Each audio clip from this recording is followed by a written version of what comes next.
as well. Alright, so people can listen to this sort of stuff at the start and that sort of thing. So Mark, what we're going to do is we're going to have Cam go through some of the stats to start off with for the tournament and that sort of thing, do our introductions and that sort of stuff, and go from there. I've got some player cards and that sort of thing, so we'll go through that sort of stuff as well. And yeah, we should have a good little final series. Alright, so I will start proceedings now. In 3, 2, 1. Hello everyone, it is Resonate here from Silicon Sports, and you are joining us for the first Cardslinger Conquest in our Hearthstone series. We have our finalists today: Crimson Dead, FYD, Citizen Napper, and Malevolence. We have a little bit of a shuffle of the finals at the moment because we've got some BattleNet problems for one of our players. But I will introduce our my co-caster, which is Petrify, and we've also got our stats man Solar, who's been doing a fantastic job on the admin side of things. So welcome, Petrify. How are you? I'm pretty good, thanks. Yeah, that's good. Yourself?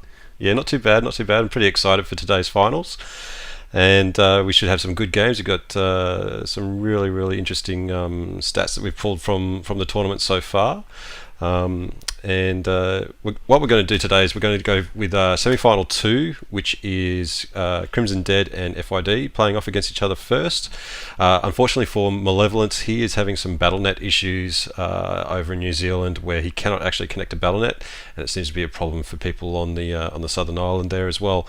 So without further ado, Solar, let's go over some stats for FYD. Yeah, sure. With FYD, if you guys have a look on the bracket list, he's had a decent run to get to where he is at the moment. The only sort of hurdling block he had was against Smithereens. Smithereens is no sort of walkover as well. He's actually a pretty competitive player. He's always sort of gotten himself into a position where he's either been near a quarterfinal or near a semi-final, and at the moment I think he's pushing close into the legendary rank as well. So yeah, he's no walkover, but their 3-2 game from what I've heard was quite epic as well. And Crimson Dead, if you have a look through his bracket as well, the way he got there as well, beating Twiz and Daff. Daff in the last X5 tournament that was held last weekend, he finished 3rd overall. So you know, Daff as well is someone that Crimson was able to get over, and Twiz as well. He's featured in a tournament that I've held before the X5 tournaments, and he's been able to assert himself as a pretty challenging competitor as well. Twiz as well, if no one knows, he's got a full golden control mage deck, which is a fan favorite of some of the people that have cast and have watched. But in terms of the statistics for Fid going into this game, he at the moment ranks at about 14 overall. And when I'm looking at my stats here, I've got the X5 tournaments and I've got the Silicon Sports tournaments, and that data has been captured from the April 18th tournament. So at the moment we've got Fid sitting 14th overall. He's got 17 wins and 7 losses, and in this particular tournament he sits at 9 wins and 3 losses. He's got his mage at a perfect 3-0 on April 18th as well. His mage also went 3-0. So that mage deck that he's got is a perfect 6-0 out of 2 tournaments so far. His rogue has gone 3-1. His hunter's gone 3-2 in this tournament so far. So yeah, have a look to see what he's going to sort of be playing first up. Is he going to get his hunter out of the way, or is he going to get his perfect mage in there first to see if he can quickly wrap up game 1? But we don't know sort of who's going to be playing what. But with Crimson as well, he's unranked as of yet because this is his first tournament. To me, he is a bit of an unknown, but his warrior deck has gone 4-0, and his warlock and druid deck have gone 4-2 each. So he's played a fair few games compared to the others. He's played 16 games. He's had 12 wins, 4 losses. So for this first game, let's just sort of theorise, his warrior up against Fid's mage. That's going to be a perfect matchup. Both undefeated so far, so that's possibly what we could be looking at in the semis, and I think that would be a fantastic matchup. So yeah, they're the two stats for those guys. For me, I don't really have a favourite in this because, again, I don't really know too much about Crimson Dead. But yeah, let's really hope that warrior and mage deck come together. Yeah, it'll be interesting to see how that goes. Before we head into that match, do you want to give us a bit of a detail about Citizen Napa and Malevolence? They'll be playing a little bit later on, hopefully. Sure. Yep.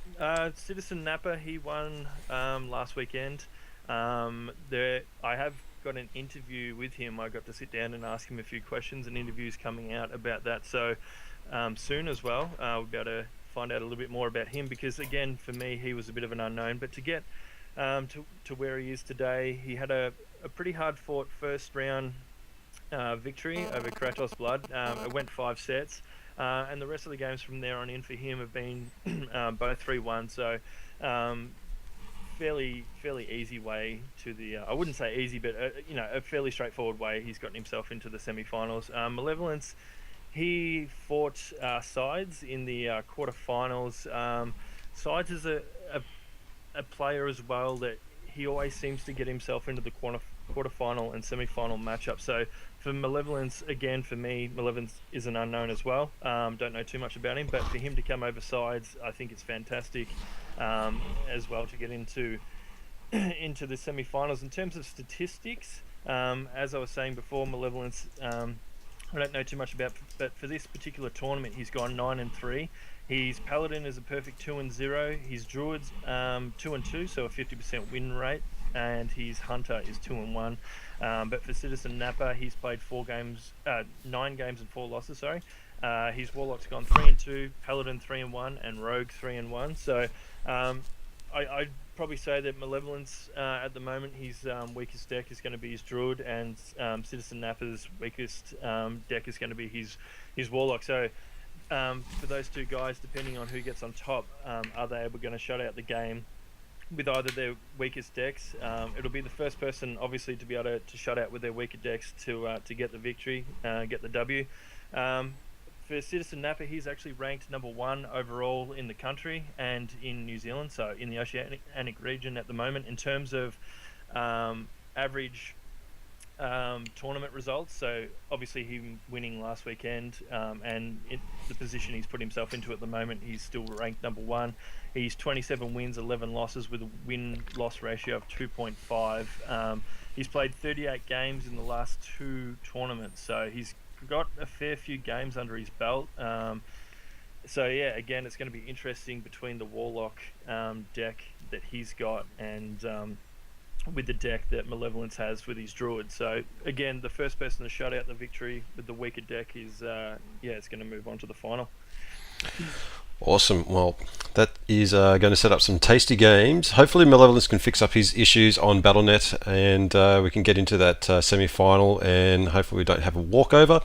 But if I think we should be able to get Crimson Dead and FYD up and running, and we'll bring that second semi-final to you in a few moments. We'll see if we can get that up and running.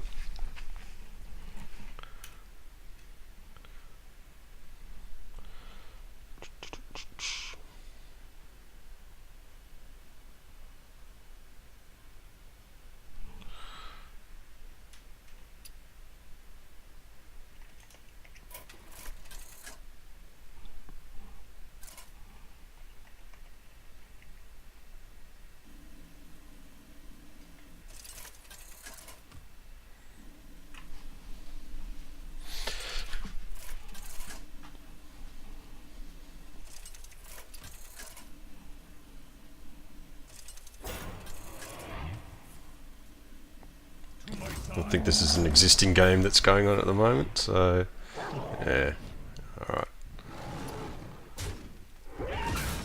Alright, so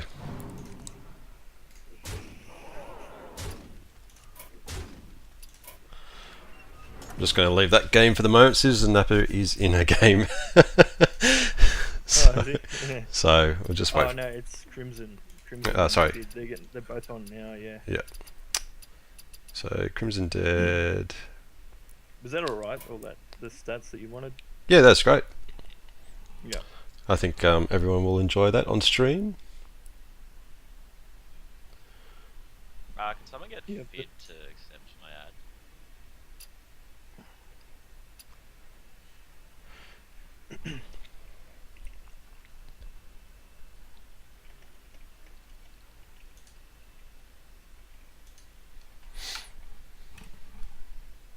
Actually, this is what we've got coming up.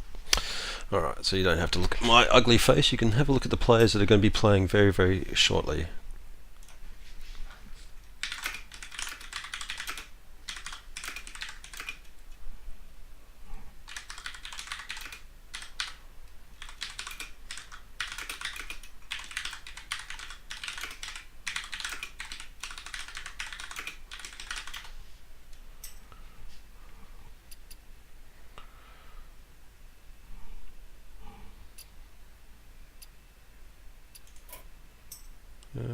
Why can't I spectate their games?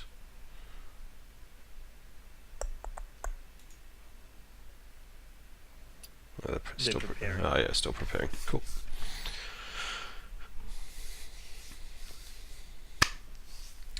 So, Cam, did you have a straw poll? Yeah, I put the link in Skype. I don't know if you saw that. I didn't know if your moobot would I'll tell you what, I will mod you. So, mod solar. Move my cam up a bit. So bad. That's right. You won't be on cam that much.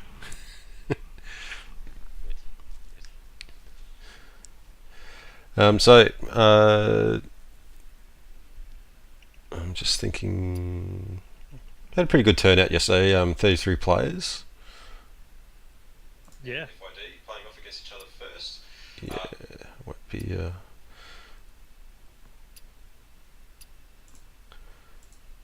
Yeah, 33 is really good. It's a really good start. My first one was 16, and I didn't even have points. So, but that's how it starts. Is you put out a product for people, and people start watching the stream, like what you've just put out now. People are going to look at that and be like, "Oh fuck! Like I would really like to be that person," so they're going to come back next week. Yeah. Or not next week, but they're going to come back next tournament. Yeah, well, just a little bit about the Cardslinger Conquest that we've put together. It's going to be running for about 5 months up till August, which is the cutoff for the Hearthstone World Championship points. And every tournament that we run from now until then, you'll be earning points towards that for the Oceanic region. So 10 points goes to first place, 5 points to second, and then third and fourth will pick up 1 point each. As a bonus on top of that, Silicon Sports is putting $75 of prize money towards the tournament, where the first place player will pick up $50 for themselves, $15 for second, and for the rest of the brackets, there's a $10 random draw. So if you played in the tournament, sort of discounting any no-shows from the bracket as well. If you played in the tournament, you go in for a chance to pick up $10 just for playing. So we're just trying to increase the awareness of the Hearthstone community and build it up, and that's why we're sort of cross-promoting with XL5 for these tournaments as well. We just want to see the scene grow. But if you want to find out more information about the Cardslinger Conquest, please head to our website /Cardslinger-Conquest and check out all the information there.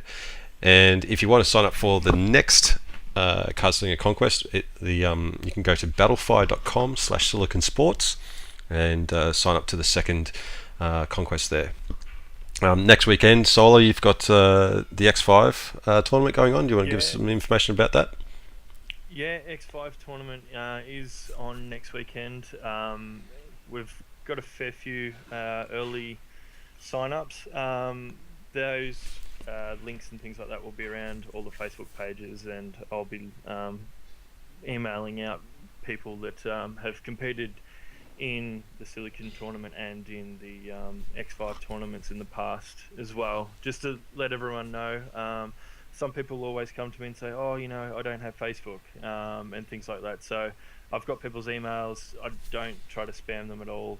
I send out emails to them, and I'll be sending emails out for the next Cardslinger tournament as well. Probably maybe about a week and a half before the tournament starts as well. I don't try to send out too many emails again. So yeah, all that information is going to be put out everywhere.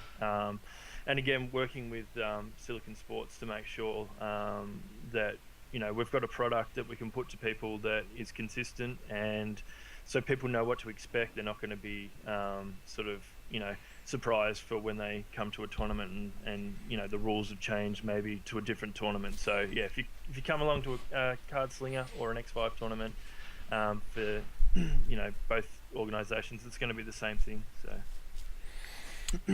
Yeah, we're trying to sort of set like a bit of a ranking system as well with all the tournaments that we're running, so we can sort of give a bit of a snapshot to anyone who's interested in the region, and that includes Blizzard of course, and sponsors and that sort of thing, just to see who the best players are, and also for the players themselves, just to see where they sit in the rankings and what they need to do to improve. So yeah, it should be a really good series over the next couple of months, and looking forward to see who actually makes it through the Oceanic qualifiers for the World Championship as well. Yeah, and to note on that as well, FID, for everyone that's watching, FID's actually ranked number 1 in the Oceanic region at the moment with 40 points, and I think second place is 20 points, I think. Yeah, I think so. Yeah. I'm just going to quickly look it up. I do have a bookmark on that. Here we go. Oops. Standings.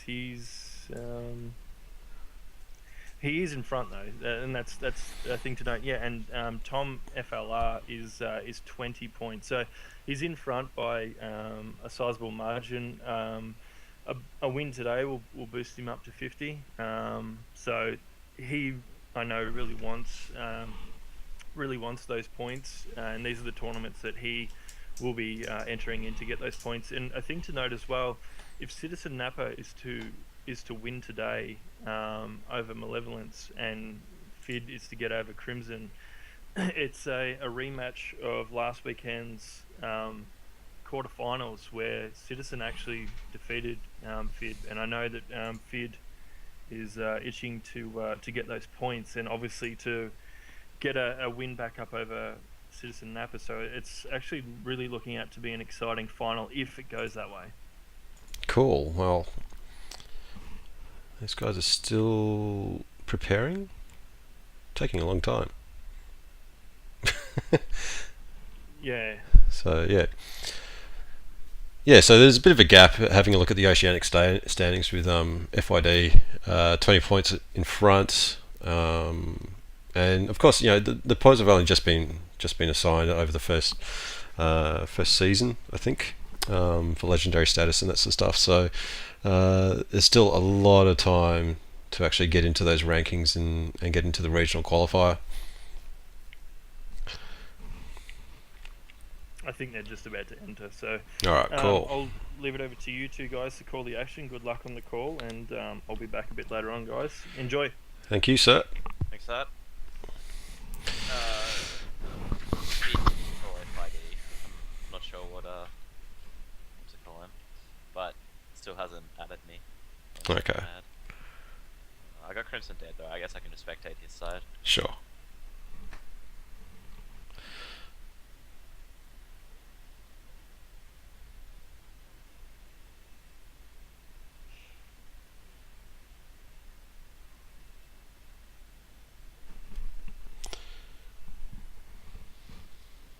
Alright, I'm joining in now.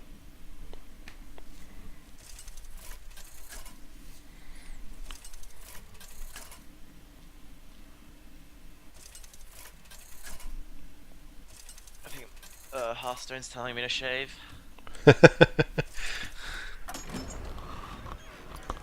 Pouring a pre-game beverage, making popcorn. Yeah. Alright. Yeah, I've actually got Warlock versus Rogue first up. Yeah. Alright.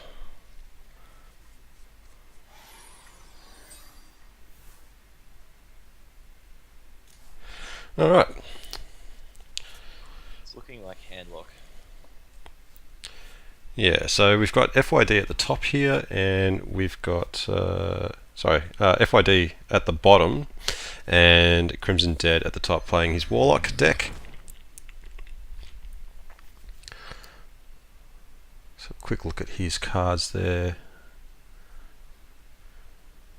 I always feel like Zombie Chow is a bit of dead weight against Rogue early, because Rogues don't really put much pressure on the board early. Yeah, it's more about building up the combo spell and doing that burst damage. So we'll see how this works out. Yeah, but I'm not actually sure who I favour in this matchup. I can't really tell what FID's deck is like, but I'm guessing it's pretty standard oil rogue. Yeah, at the moment, so he's yeah, Violet Teacher, Thalnos, SI7 agent, a couple of those SI7 agents for the 2-hit combos, and he's actually for this deck he's put in the Hungry Dragon from Blackrock Spire. Oh, really? Yeah. I've had some interesting experiences with that card already. Mm-hmm. I was playing a game in Arena, and my opponent played it whilst on 6 health, and it spawned me a Dust Devil for lethal. Oh, nice. So that was pretty nice of them. But yeah, it feels like a really solid card, but it also feels like a very dangerous card at times. For instance, I also had someone play it when I had Kel'Thuzad out, and it gave me a Shield Bearer, which was pretty nice of them, because it was really hard for them to get through to kill Kel'Thuzad. But Yeah. it's definitely a very unexplored card, but it has a lot of potential. There's also like miracle plays you can do with it. If you're about to die, you can hope that a Zombie Chow pops out and heal yourself up against like Phase Hunter or something like that. Alright, so just a bit of a combo. Yeah, I think he just wants to start putting on a little bit of pressure here. Hasn't really got any Yeah, he doesn't really need weapon to. combos yet, so Doesn't really need to do the 2 damage onto the Zombie Chow, because obviously the 3/3 trades with it, but I'm not, like, he's obviously a much better player than me. I'm not too sure. I probably would have done 2 damage to the Zombie Chow then, just in case the 3/3 does get removed, and then he can just whack the Chow with his weapon next turn. But yeah, against handlock as well, damage can be scary if you're doing too much damage. yeah, definitely. Like Crimson does have a few outs here. Like he's got his Dark Bombs and Hellfire as well, and he do his Mortal Call now to draw a card. So I'd imagine. So Yeah, that was a nice draw. yeah, picks up Jiraxxus for his hand. I think what Fid will be looking to do here will be, I'm guessing he plays the Tinker Oil, that he'll be looking to just do massive damage in one turn, and that's really the only way to beat handlock, is just to combo them down for huge amounts of damage before they get out those giants and before they're safe enough to play Jiraxxus. So Oil Rogue can do really well in that respect against handlock, but I'm not sure if Fid knows. He has to assume that it's handlock or demon lock at this point, but against demon lock you do want that board control pretty heavily early, but against handlock it's not as important. You're also just looking to cycle through your deck to get that combo out as fast as you can. Yeah. I'm guessing this is just going to be Dark Bombed.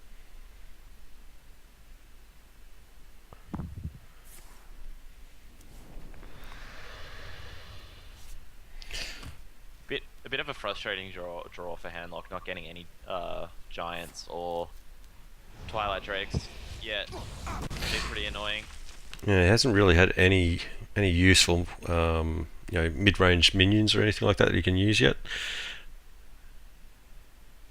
With the what did you pick up just before the Sunfury Protector and the Ancient Watcher? Be good a little bit later in the mid game, but still nothing really to put the pressure on. As like he's been tapping a couple of times now to try and get a draw, so get something out on the board. There's that Hungry Dragon with the Chow. Oh, It's pretty bad for the RNG right there. mm. I mean, that would have been really nice if he was low HP and needed the miracle heal, but 2-3 stats for this kind of changes it up a bit. Be a lot easier to remove the Hungry Dragon now because of that. That is such a nice card though. 5-6 stats, 4 draws. Yeah, it is pretty good. It only draws like a 1 mana card for the opponent. It can definitely lose you the game though. Like drawing a Dust Devil against, say, a Warlock with double power overwhelming in a hand or something. That's just straight up like can lose you the game. Yeah.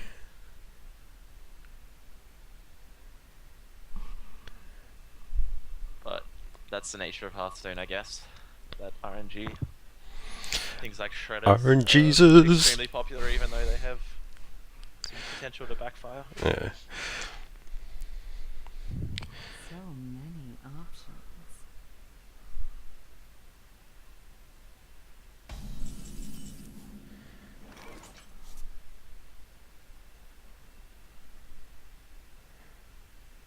I would actually be feeling pretty comfortable right now if I was Crimson Dead.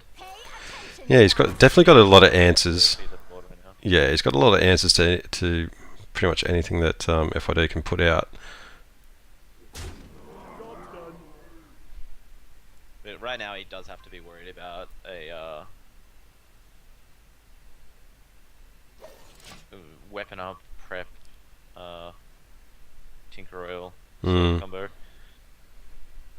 Like as I said, I can't really see FYD's hands, so I'm just looking at this from Crimson Dead's perspective, and 15 health is pretty scary against Rogue when there's 2 minions out on the board. Yeah, 8 damage from the minions, and you have no idea what's in his hand, whether or not he's comboing up for a weapon burst or anything like that.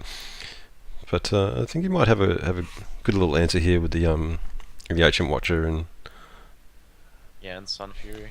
Yeah. This is a nice drop with the Mountain Giant. Drop the Protector on those two. Yeah, and if the board fills up from that Ancient Watcher next turn, I'm wondering if he's gonna Sun. Yeah, okay. Yeah, if the board fills up from that Violet Teacher, sorry, with 1/1s, he can clear it very easily with Hellfire or Shadow Flame next turn. And there's definitely going to have to be some Eviscerates used on that Giant if Yeah. he has them. Yeah, see, like FYD at the moment, he's got Thelnos, Sap, Eviscerate, and 2 Phantom Knives at the moment. So he hasn't really got anything for his weapon or anything really that can clear these taunts. He's going to have to trade badly with his He can yeah, he probably Eviscerate yeah, and then trade in, but it's still not that favorable of a trade. He can always just sap the Giant and then trade. And that's what he's opted to do. So Yeah. it's the right decision. Yeah, this is why I'm not as highly ranked as what I'd like to be, because I've missed that entirely. So FYD pulling out the nice board clear here. Yeah, this is a very good play. He's threatening very ominously to kill Crimson Dead next turn with any Eviscerates or Tinkers. And he opts to trade, which is the right decision, because if there was any Molten Giants in Crimson Dead's hand, he could play them for 0 mana, and now it would cost Yeah. 5. So there's not really much you can do with the 5 mana Molten Giant, whereas if it was 0, you can always just drop a Molten Giant, Shadow Flame, or drop Molten Giant and Mountain Giant. And Yeah, I think I think FYD was a little bit scared there about Molten Giants in the hand because he didn't actually attack with the Violet Teacher. Yeah, definitely. Which is the right play. Absolutely the right play against hand. Like, you don't want to put them into Mountain Giant range. Oh, Sorry, the Molten Giant, range, yeah. unless you've got lethal. This is a very hard turn for Crimson Dead. The frustrating part for him is the Violet Teacher is 5 health instead of 4, and it's gonna have to use 2 cards to clear it. And looks like he's Violet Teacher. Yeah. Yeah. So yeah, that was a not optimal turn of events for Crimson Dead, but he really needs to start drawing into those Molten Giants pretty badly. He has a lot of healing in his hand right now with the anti-kill bot and the Jiraxes, but it's still very threatening to be this low against Rogue, especially if they do run. Wow, I've just completely blanked on the pirate's name. The 1/2 pirate with charge. That card. Yeah. If they do run the deckhand or whatever his name is. Yeah. It's very easy to combo Tink Sharp Sword Oil with that. Maybe some preps. And that gets really ugly really fast. A lot of. I actually would be pretty happy with this if I was Crimson Dead, because it can lead into Ancient Watcher's Shadow Flame if he wants.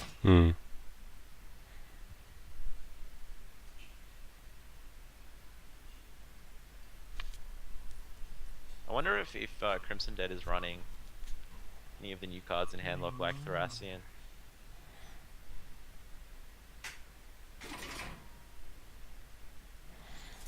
Ragnaros. I don't think he can really afford to play that right now. No, I think because he's got a couple of options there with Taunt, well, especially with a Sludge Belcher. He's dead to a lot of cards right now from FYD if he doesn't clear the board. Yeah. And Sludge Belcher is this is actually this could be a very, very telling moment in the game. 2 Phantom Eyes, 6 damage with the current spell damage that's out there at the moment on the board, plus another 5 damage from the minions and the weapon, plus Blade Fury as well. So okay, he silences Blood Mage, and he's gonna board through that. Yeah, I like that. yeah, it's not bad. Doesn't want to give FYD that card. He really, really needs some Molten Giants right now. He's probably praying for them. If he can draw into Molten Giant and Heal Bot, or Molten Giant, then put it behind the Sludge Belcher or something like that, he's going to be feeling a lot more comfortable.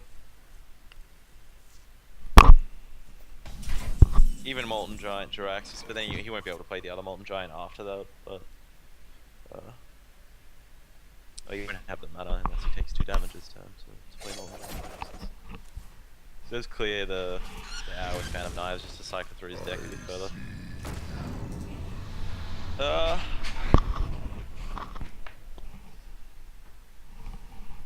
This could be pretty dangerous actually for Crimson Dead. He has no way to remove that Lotheb, and if there's 6 more damage in the hand of FYD, then that could be game, but he does have the Sludge Belcher to put in front of it. Again, that is vulnerable to sap, which can be dangerous.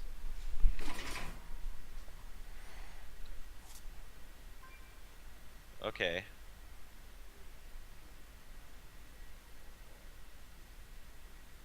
This would be a lot better of a turn if he had that extra 1 mana.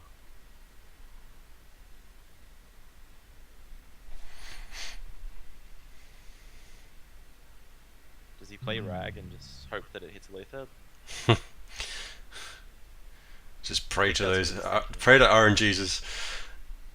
Really hope that it hits. Looks like that's what he's Yeah, it looks like he's going to play. Oh, this could potentially decide the game right here. Yeah. If it hits the face, then that could be game over.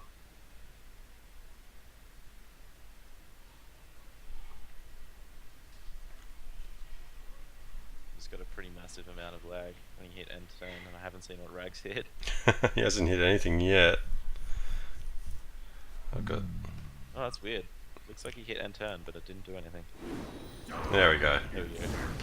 Oh, it's like- it takes out Lotheb, so that was very, very nice. Well, that's yeah, he'd be feeling very good about that right now. And Rag's gonna be difficult to remove for FYD, so Hmm. that was a very, very big turn of events that just happened. Potentially game-defining RNG right there. Yeah. He's gonna hit the face, just to get the the extra charge on the weapon. Yeah.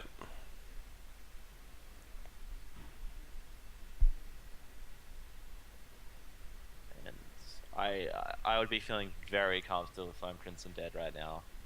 Yeah, he's definitely got a couple of outs here. The Antic Heal Bot, even Jiraxis, you could play that as well, but I think you want to hold off on Jiraxis until you play those giants because they effectively become dead weight. And yeah, there's Thracian Thorson. is really nice right now. He can play Thracian if he wants to, and Defender of Argus Rag and Thracian at the same time, and that board becomes terrifying because he's going to have to remove Thracian and Rag. But he chooses to heal bot up, which is the safer play. Definitely the safer play. And yeah, FYD's in a lot of trouble here. I'm not really sure how he's going to get his way out of this.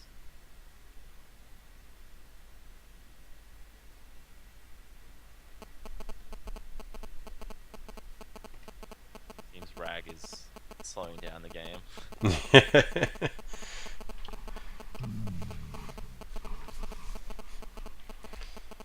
He's a ponderous one. Yeah, he says, Hmm. who do I deal 8 damage to? Yeah. Hmm.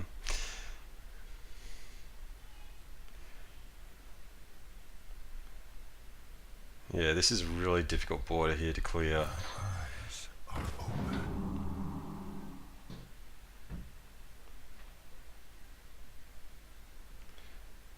Backstab the Sludge Belcher and...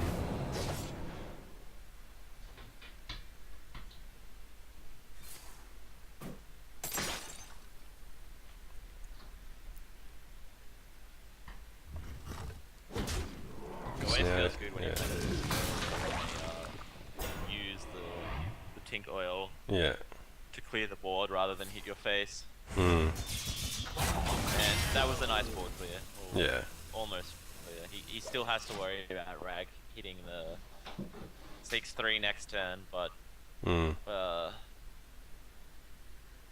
yeah, I'm looking at Thracian Argus again.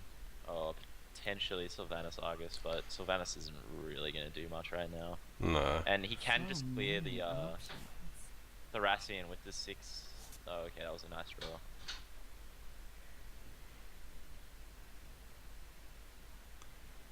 Yeah, Thorson. And I think that how you say it? Argus would be really good. Yeah, I'd say Thorson. I don't know. I have no idea how to pronounce it. Thorson! Yeah, he can trade the Earthen Ring into Emperor. Mm-hmm. And Emperor. if it doesn't get ragged, but then Rag's still on the board, and Yeah. this is There's no board clear here for FYD. I think this is.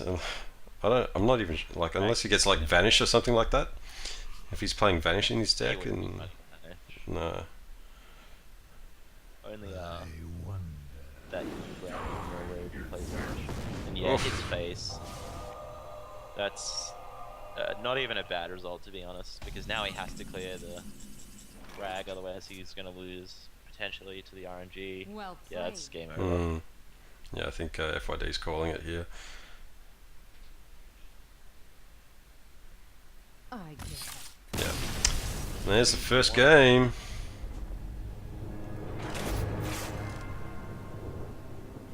So yeah, so Crimson Dead takes the first game, and we'll get into the second game shortly. Is there any way you guys can get FYD to add me? Yes. I'll see if Cam can get onto that.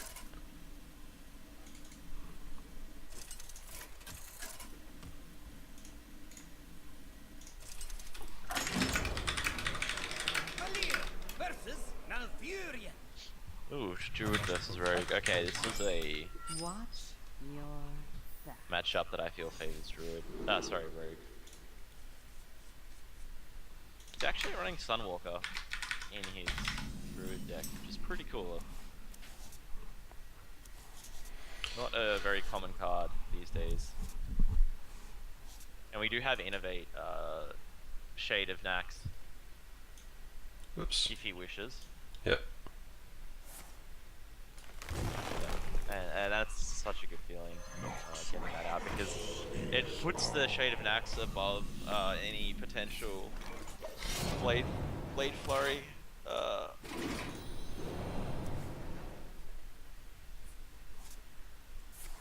combos early, or later, sorry. Yeah.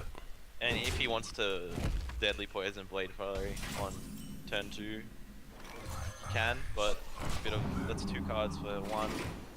Me losing a board clear for 1 minion, it's not very good. And this is a very good start for Crimson Dead. Like, very, very strong start. You know, I'd be a bit frustrated if I was FYD in this position.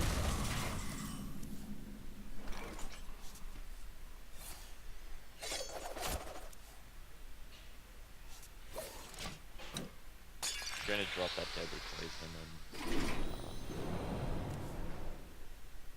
unfortunately, unless he has spell power, Blade Flurry is not going to clear the Shade of Nax.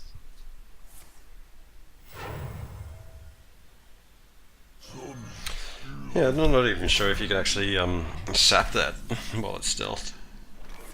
Nah, you can't. Yeah. Yeah, Yeah, go sprint. Yeah. That's pretty good. I think he'll be feeling okay right now. Hmm.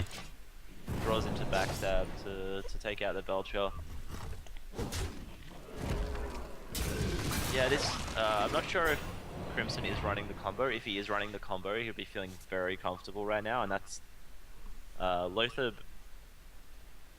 You almost don't want to play it right now, but you don't really have a choice, because playing Lothar against Rogue when you've just put down a pretty large board is just game over.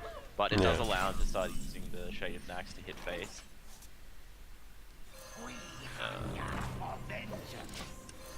This guy's toast. That's building for a pretty nice swipe right there. Hmm. Ooh. Okay, he is running combo. This is looking really bad for FYD. Could be an utter stomp. It's a tough decision whether you go face and swipe. Yeah, okay. Not a bad choice. And yeah, he's got board control, he's got a lot of DPS now. He's got lethal with Force of Nature as well in his hand, and yeah, this is looking pretty like game over. 6 Wow. games in.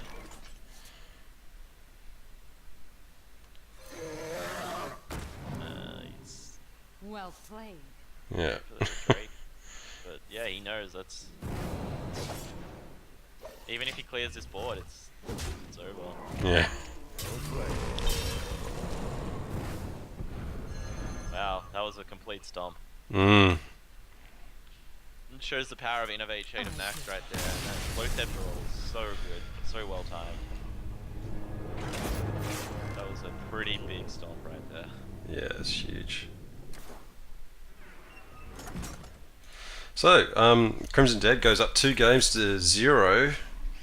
He's just got his warrior deck now, which is, from the stats, I believe that was a perfect warrior deck, so he hasn't lost a game yet. Oh no. Oh no. Against Hunter, and he's drawn into the War Axe. Oof. That's almost the perfect hand against Hunter. And it is. He doesn't mulligan anything. No. Greetings, traveler. Yeah. Armor that's, Smith, War that's Axe, rough. and Acolyte of Pain. Wow. As long as he draws into like a Sludge Belcher or something to give him some armor, he's gonna be sitting pretty. He draws into another War Axe. Probably not that useful right now. Armor Smith is definitely the right play. You don't really want to War Axe an Abusive Sergeant straight away. Hmm.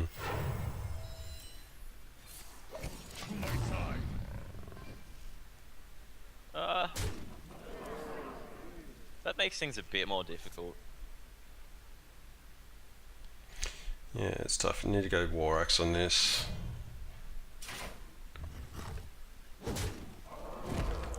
And then take it out with the Armor Smith, so... Yeah, this matchup is so hard for Hunter, even when they don't draw into the War Axe. It's really difficult, but when they draw into War Axe and Armor Smith and Acolyte of Pain early, it's rough. And then Shield Maiden as well, so... Yeah, he's got the heal as well. I'm expecting the 3-0 here. And I'm curious why FYD changed to Hunter. Maybe, like, I'm not sure if they know each other's classes. I'm assuming they would. Yeah, they know each other's classes. But picking Hunter against when you know your opponent's last deck is Warrior is very brave. Yeah, and not playing the Mage deck, which he's been so successful with, is... Maybe this is mid-range Hunter. I'm not sure. And you're right. Like, if he has that huge win rate with Mage, I'm not sure why you wouldn't play it. And he even draws a Belcher on turn 5. This is. Oof.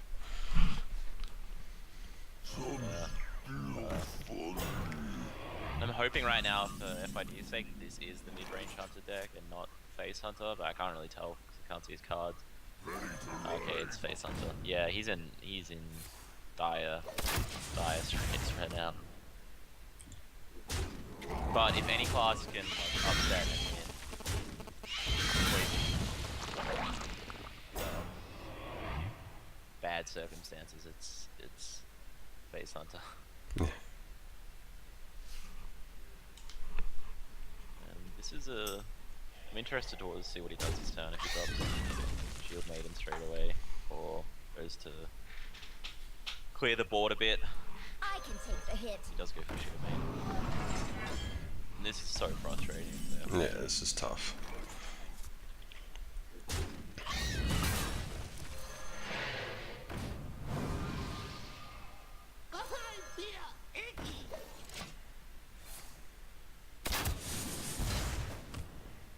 I mean, it is possible to win from here. He's got him down to 18 health. There's no more taunts. There's not much healing. He does have some removal, but a lot of his removal is going to have to be with that War Axe taking damage to his face. And he's almost going to have to armor up every turn here.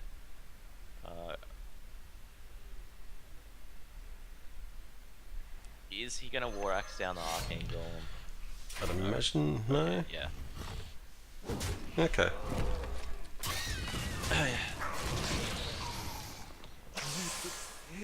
Okay, yeah, that was definitely the right play.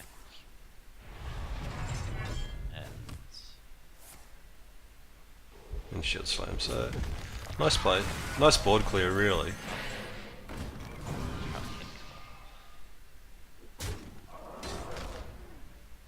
I mean, this is actually like, I'm honestly surprised he's down to 10 health right now. He's getting into double kill command range. Not that FYD has the cards to do that, and that was a really nice draw, that Taskmaster.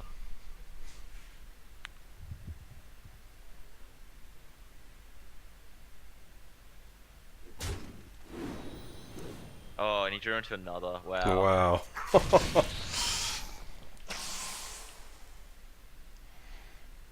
Yeah, he can. Is he actually gonna? Back to work. Okay, he's looking for that What? taunt or heal. My god. I just dropped out of the game. Wow. So This essentially stupid. he pinged his own Yeah, acolyte sorry, guys. with the Taskmaster, traded the Shield Maiden into the Arcane Golem, drew into a Death Spite, and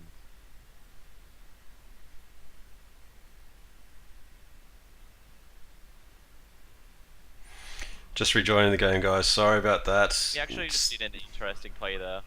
He could have hit face with the Fiery War Axe, but he chose to equip the Death Spite and then attack with that, so he would have the board clear with the AoE of 1 damage on every minion. Welcome to my And end. actually definitely the right decision, because he can now clear the hounds that are on the board by hitting face and putting some more pressure back onto the hunter. But Crimson Dead's on 3 health here, and Wow. oh my god, that was a top deck. That was What did you draw there? top deck. Shield Maiden, Oh. 3 health. That's rough. Pretty much game over. That card. Wow. Or maybe Alex Straza or Mad Science. Oh. Yeah, this is frustrating. Uh, 6 health. Oh my god. Oh. And an armor smith. Wow. Made to fit.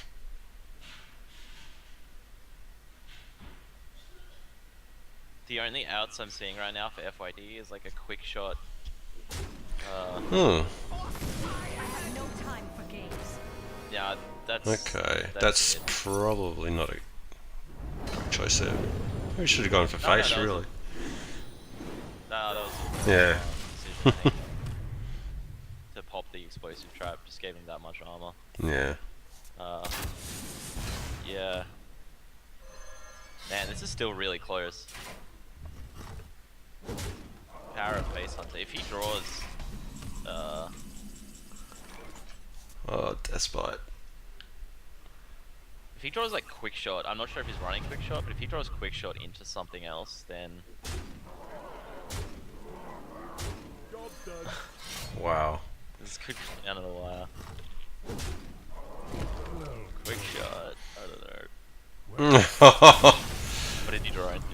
I drew into a knife juggler and yeah, all over. Probably one of the best.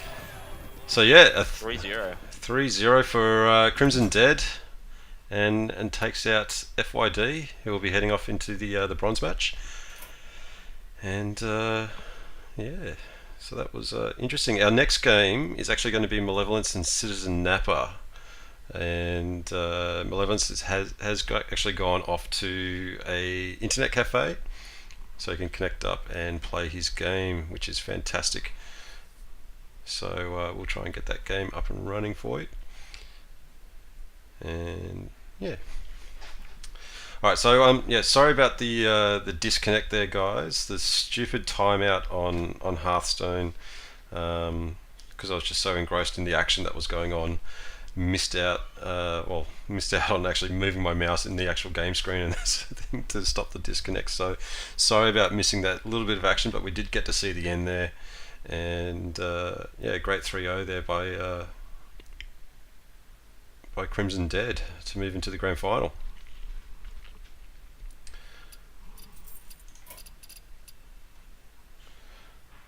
Alright, so I'm going to try and get hold of Citizen Napa and Malevolence, and we'll get our first semi-final underway.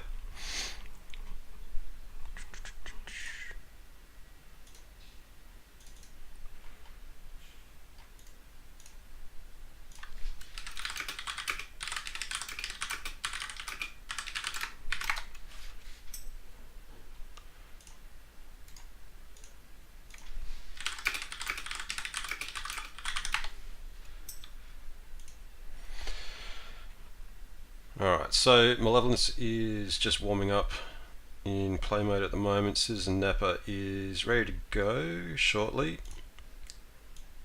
So as soon as Malevolence gets out of game, we'll get that first semi-final up and running for you. Now I believe Solo has a straw poll going in chat, just to see who you think is going to win today.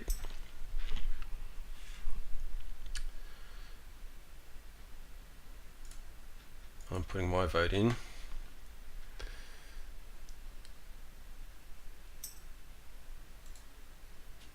Wow. So far at the moment, like FYD had 2 votes, had 50% of the votes. Citizen Napa with 1, and Malevolence as well. Crimson Dead hasn't actually had any votes yet. He's already into the grand final. Alright, cool.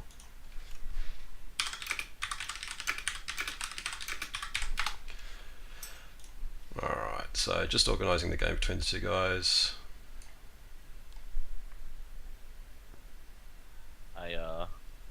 Yeah, I need Malevolence to add me. Alright.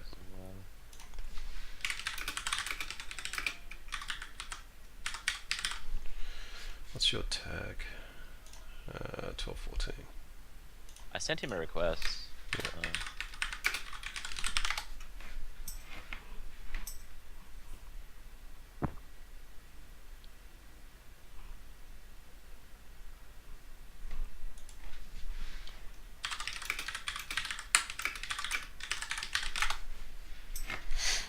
Alright.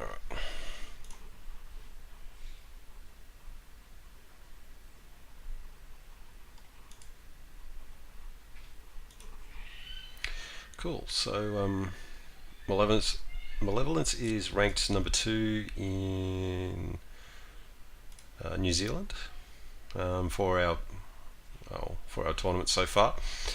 This is his first tournament, so he did express that he was a little bit nervous about playing today, and that's the thing yesterday. But he's does have a very, very good record so far with a win-loss ratio of 75%. So, and be interesting to see how he plays his Paladin, which is, I think it's gone 4-0 or 3-0 in the tournament so far. Big props to him.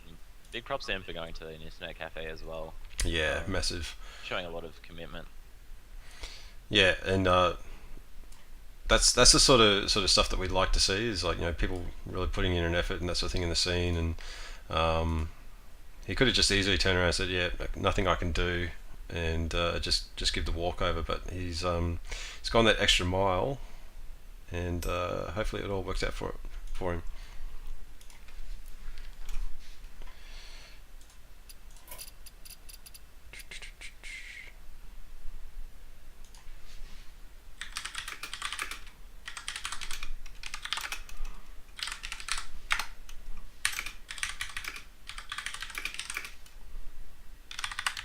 Malevolence just said sitting on the challenge screen, give me the word.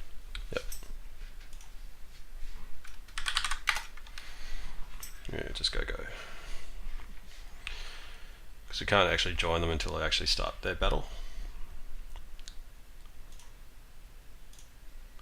So this is Napa. 9 wins, 4 losses in this tournament. He's got pretty good records with Paladin and Rogue. I think they're 3-1. Top ranked player for the Silicon Sports and XL5 tournaments, with 27 wins, 11 losses, and 2.5 win-loss ratio, so should be good.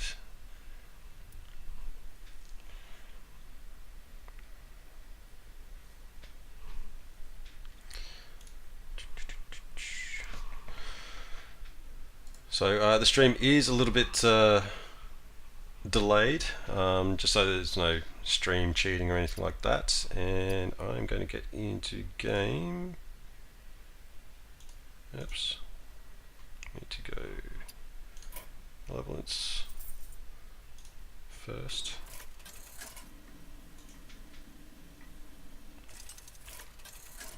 Got way too many things going on here. Alright, yeah, I'll just pull up. Demon Lock. What? Oh no, maybe that's Zoo. Alright, so all good in the hood. We do have Malevolence in the bottom, playing his Rogue deck, and Citizen Napper up the top playing Warlock.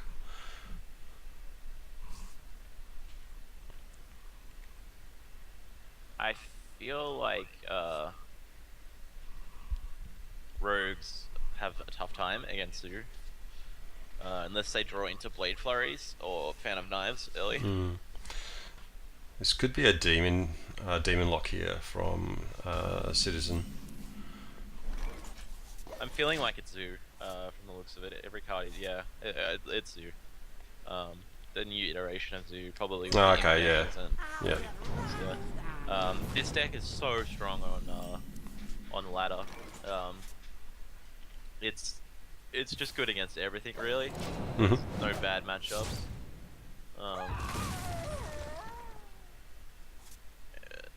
And it always feels like Zoo has an answer to everything because you obviously have so many minions on the board. You can trade up pretty easily. Yeah.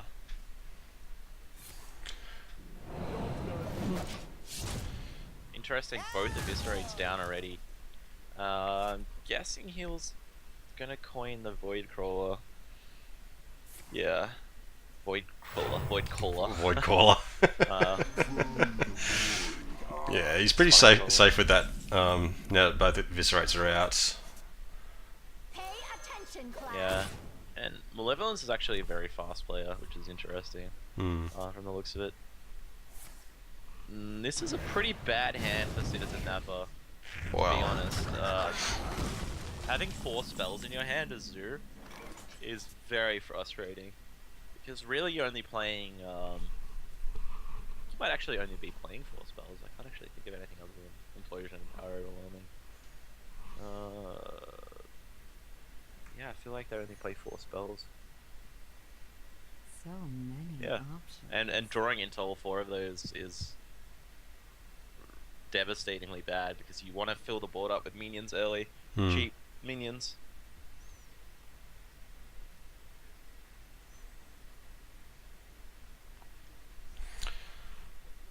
So Actually, a good point. Solar just raised. It could be the 36 damage Warlock deck in one turn. Infiltration and double Power Overwhelming, Arcane Golems and Basis Manipulator. Pretty disgusting. Yeah. But I feel like it's just Zoo. Double Power Overwhelming is a bit unusual though.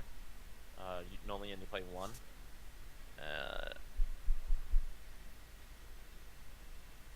So you have pretty nice draw. It's a tough decision whether he wants to, because he can Power Overwhelming the Imp and Void Terror it. Yeah. I think he almost has to, otherwise he's just gonna get the Void Terror drop out of the demon of the Void. Yeah, it just becomes useless after that. So he doesn't choose. Doesn't actually up it. I think that was the right decision.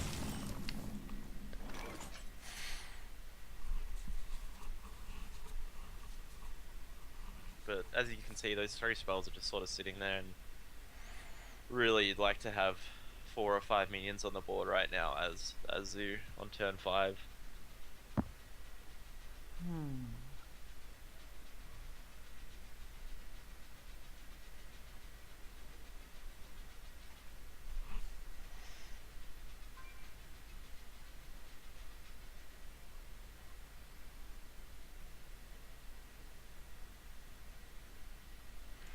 Yeah, it's a hard decision here to go to the oil, but you need something to clear the board.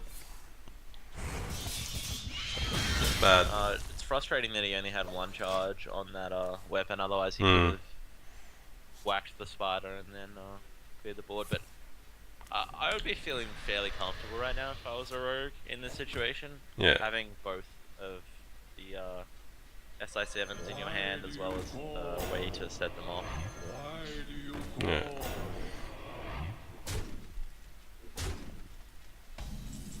Oh, that's a nice draw. Yeah, It's very a really nice. nice draw. He can Fan of Knives and then SI7 down one of the Void Terrors.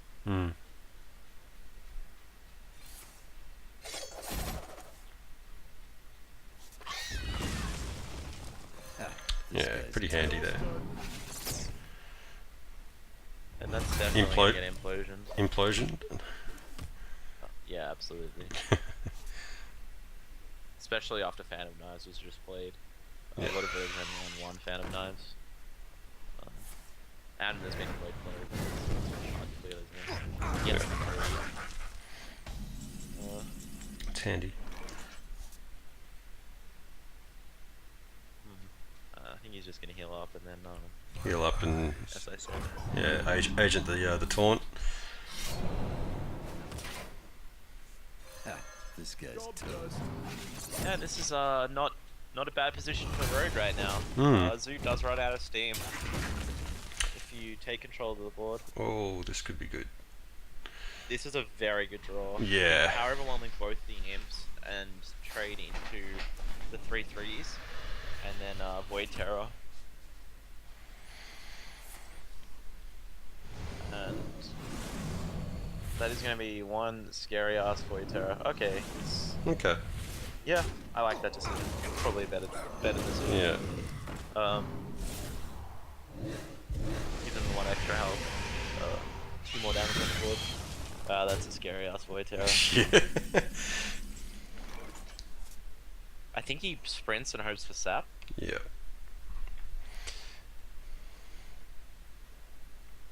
I don't think he has any other choice right here. He has to sprint here. Assuming he's running So many options. Violet Teacher. Prep. Oh no. Well, he can still get the sap, the Fan of Knives. Yeah. Backstab. Job done. Yeah, this is grim. Sylvanas is a good card to be sitting on right now too. And the Nerubian Egg, just to make sure if there's any board clear that pops out. Yeah. 13 damage to the face. There's Bang. Sap. There's Sap 1 turn too finally. late. Needed it Man, with that would've been sprint. frustrating. Oof.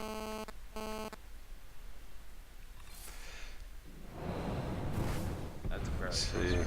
if he plays any minions here, that's the thing, you can use the Void Terror as well. It just ended on the, Well, yeah, on the he's following gonna turn. Void Terror Yeah. He's gonna Void Terror The egg. Attention class. the egg. Yeah. I'm ready to Alright, he's just hoping right now that Sylvanas takes the 1/1. Yeah. 1 in 3 chance. He's gonna be salty if it takes the Violet Teacher. Yeah. Oh, okay. Oh, okay. Interesting. Actually, no, that's Ah. only has one. Nice. Okay, so that worked out really well there for Malevolence. That was a very good play. Yeah. Very tough play. Oh, Lord. Wow. But in saying that, 13 HP is not something to be comfortable on against a rogue. With there's going to be at least a Violet Teacher or 2 1/1s on the board right now. Hmm.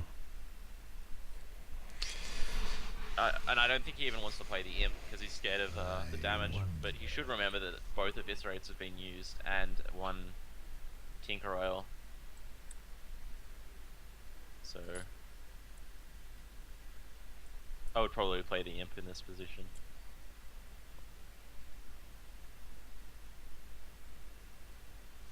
He's going face. I think this is the right call. If you're gonna go face, so don't play the Imp.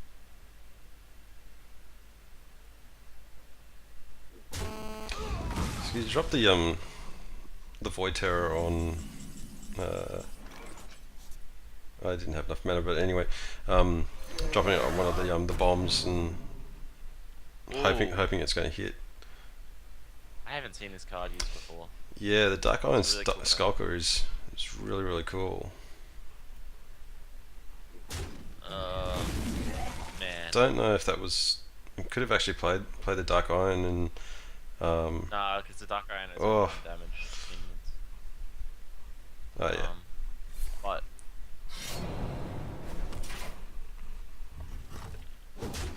okay, Well played. Oh. yeah. Just the one.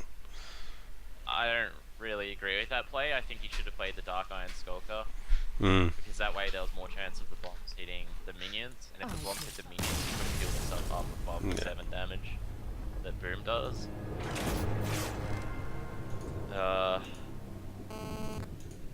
But that is a rough matchup for Rogue, I feel. There's too many threats to remove, and they don't really have enough board for you to deal with Zoo, or enough board presence to deal with Zoo. I wouldn't be feeling bad about that game though. He made it really close, Yeah. given it was a tough matchup. And I'm wondering if he goes with Rogue again or not.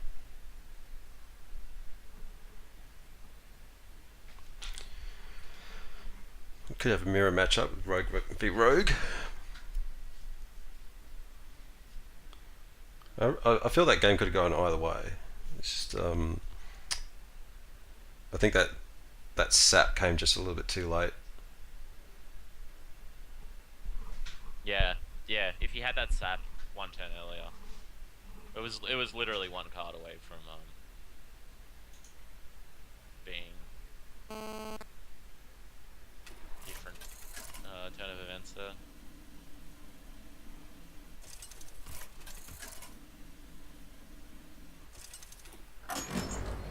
Okay, this is a very even matchup, I feel.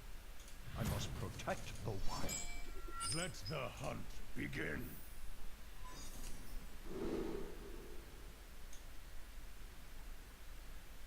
But oh my god, that is a good draw for Citizen Napa. Yeah. Innovate, Shade, and Wrath. Yeah, that worked out really, really well for an opening 1 mana.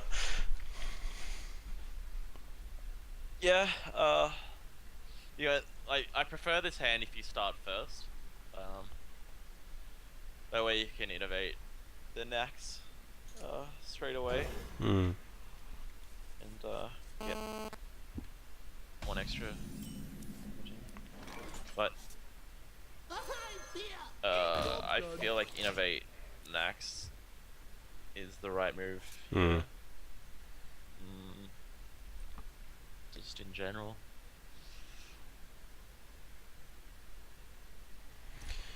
Could coin and take out the leper as well. So, but it's always nice to have that nice to have that shade just armoring up and getting the damage ready. This is actually one of the hardest decisions as Druid, but it's better than having no decisions. Yeah. And he's going for the Wrath. Yeah. Yeah. He draws into another Wrath. Okay. Yeah. Innovate. Wild Growth. Okay, that was a really good play. And he can Nax next time. Mhm.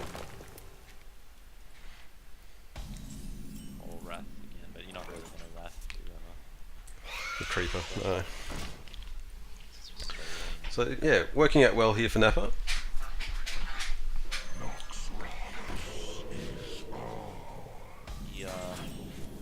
This matchup does come down a lot to if you draw Sludge Belchers and Druid of the Claws early or not, as well as Ancient of Laws, because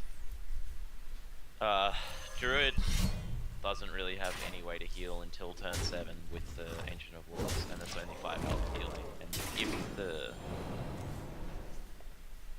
Hunter gets good cards, then it's pretty hard to win against.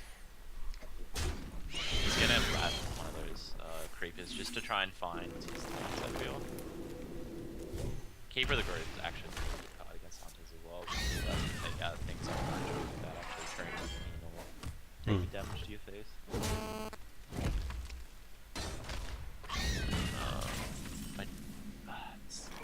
There's not much really for wants to play right now. He has a pretty bad hand. Don't really want to play the Arcane Golem. No. And the explosive trap can just get popped by the shade, with the shade living. And he's choosing to trade, yeah. Right. Definitely Yeah. right call.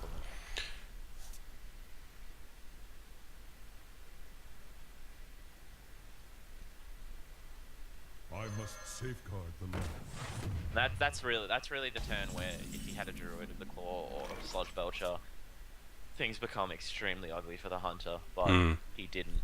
And now he's gonna take potentially 5 damage to the face if this juggle hits.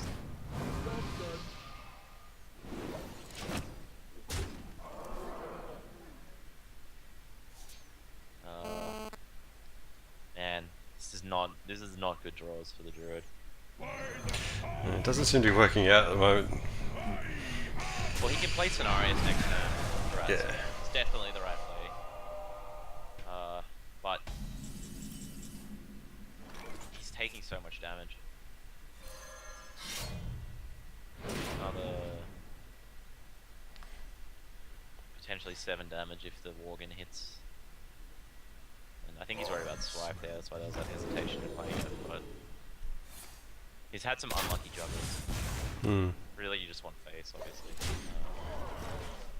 Scenario's next turn is okay.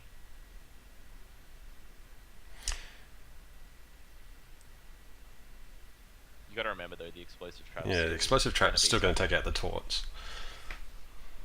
If, So whether or not he's he gonna goes for the trade. face, he has to clear the board here.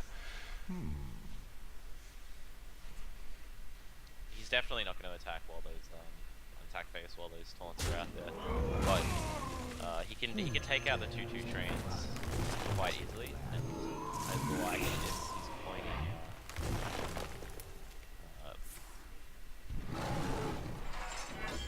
That didn't quite hit the mark.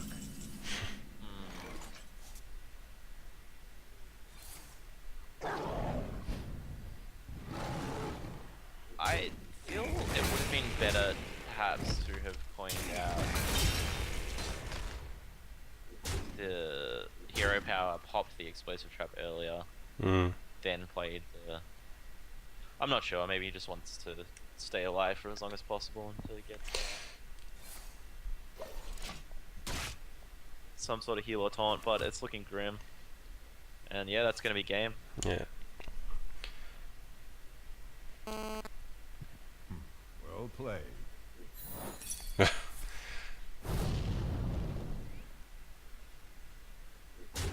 I can see. 1-1. Yeah. 1-1. Well, Game 3 coming up. That is definitely a good matchup there, so I wouldn't be feeling too sad about that if I was that. But he had a really good draw early, but he didn't get those mid-game taunts that you need versus Hunter. Yeah. And it was really that turn 5 when he played the Keeper of the Grove on an empty board and dealt 2 damage to the face with it. That was the turn where the game really was almost decided by the fact that he didn't play any taunts on turn 5. Yeah, so 1-1 in the first semi-final here. If you're just joining us, we had FYD go down to Crimson Dead 3-0. Just seemed that Crimson Dead had all the answers in that match, and just unfortunate for FYD, he couldn't get any momentum going. But we are 1-1 here into our third match of this semi-final. And we've got a wild growth start again from Citizen Napa. Oh, this is actually a road deck that plays Auto Barber. Ah, that's cool. This could be a more the sharp sword sort of deck, and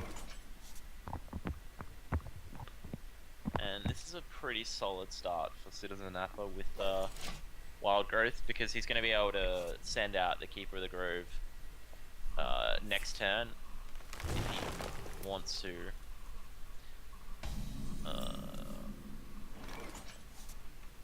It's actually sort of lucky for Malevolence that he didn't coin out his weapon to prepare for the Auto Barber, because if he did that, then the Keeper of the Grove would have killed the Auto Barber this turn. But as it stands, he's probably he's either going to innovate out his Reader Core. Just play a Shade of Nax, actually. He has a few options, but I feel Shade of Nax is probably the best decision.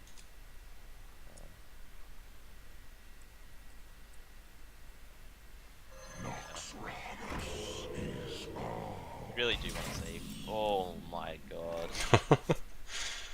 Oh, okay. I thought he had 4 mana and he could coin it, but he's only on 3. Yeah. That would have been rough if he could coin that out straight away.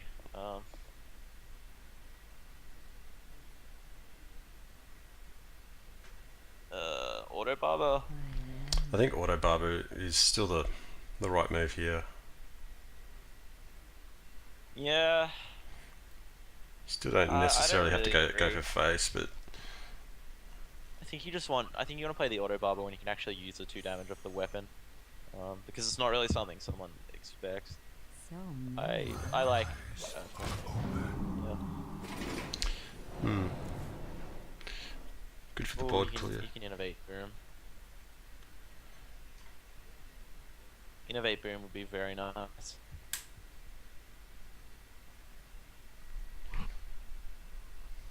The only thing more broken than turn 7 Dr. Boom is turn 5 Dr. Boom. Or turn 3 Dr. Boom. Turn 3 Dr. Boom.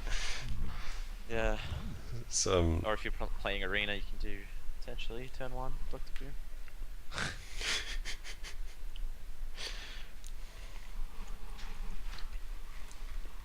And he's thinking about this, but I'm fairly sure playing Dr. Boom here is the right play. yeah. Yeah. Oh, there's not really a play when Dr. Boom is bad. Yeah, Dr. Boom's such a great card. That Blood You Mage. love to play it as soon as you can.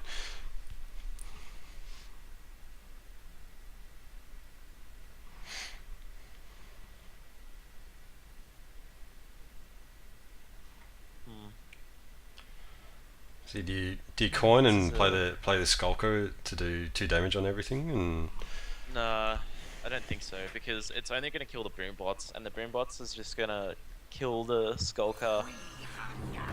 And you're gonna have to trade in your weapon.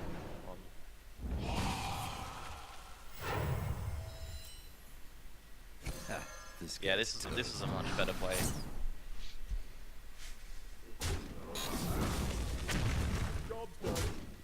Got some nice RNG with that board. That one's okay. It doesn't really matter too much. yeah, it's okay. Gets the draw.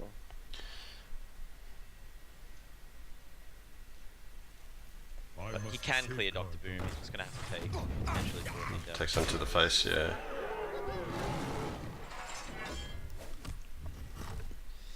Which is never something you want to do against combo druid. But yeah, he's gonna have to do it. He's gonna have to take another 7 damage to the face right now.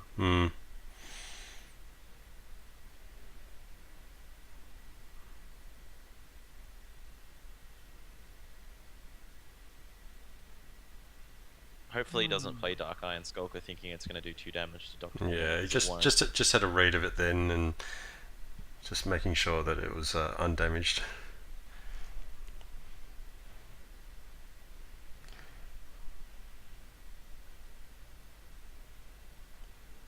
Yeah, he's looking at his cards, but I think deep down he knows. Oh, okay. That is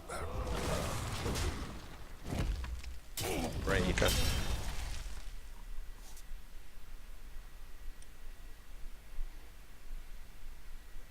I think you just make a charge druid and go face. Yeah.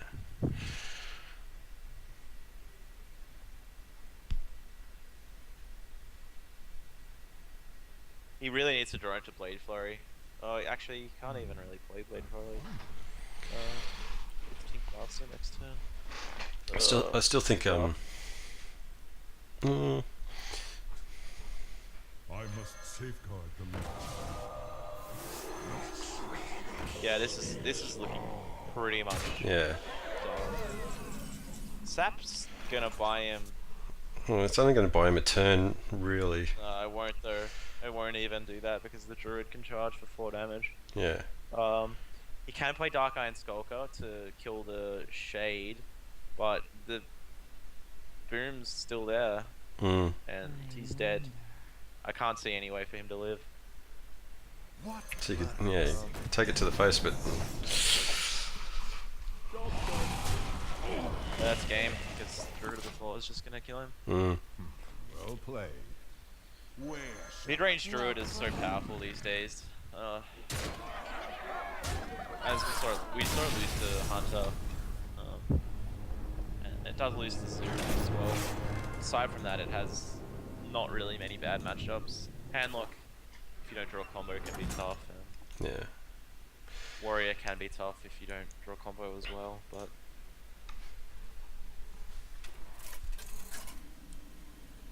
so it's 2-1 to Zappa. Mm-hmm.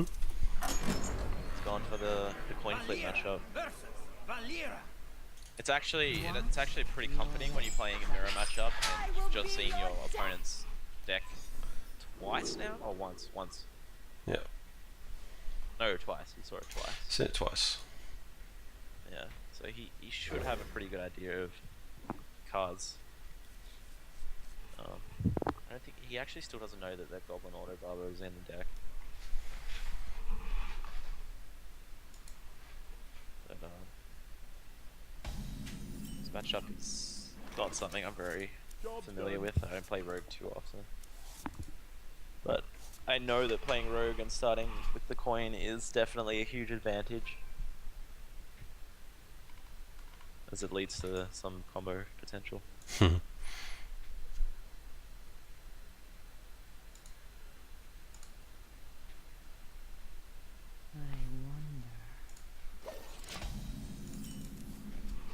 Both players actually have fairly similar hands. It's Lothebs and Drake sitting there.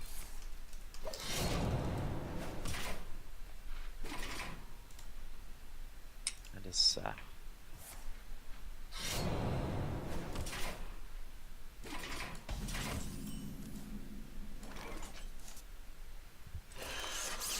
He's gonna play his Auto Barber straight up.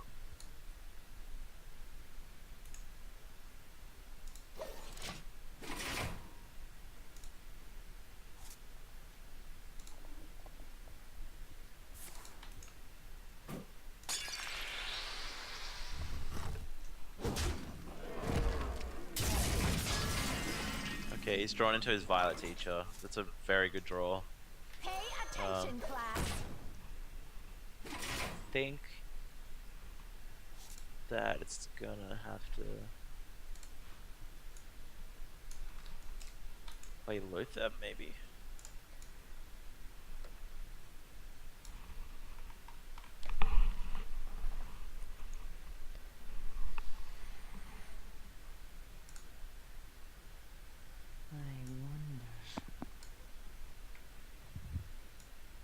This is frustrating. He really doesn't have a way to clear Violet Teacher unless he wants to play Tinkers, but you don't really want to play Tinkers. So many options.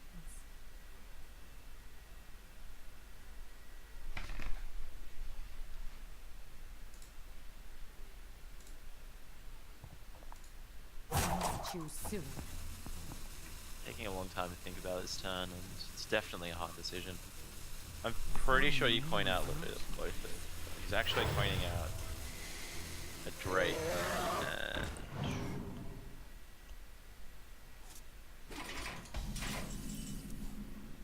unfortunately for Malevolence, he has no way to combo the SI7, otherwise he would be sitting extremely comfortably. Instead, he is using the Dark Iron Sculptor. That's Which is a really good play as well. it's not bad actually. I didn't actually see that. Yeah. I didn't actually see that. Forgot about that card existing. Yeah. Eviscerate's a nice pickup And- though. Yeah. Oh, Blade Blade Flurry Fury, is yeah. great. I keep on thinking it's Blade Fury, but it's Blade Flurry. Yeah. I was trying to search for it for I- my oil deck and kept on putting Fury. Couldn't find it. I'm going. I'm sure I have this card.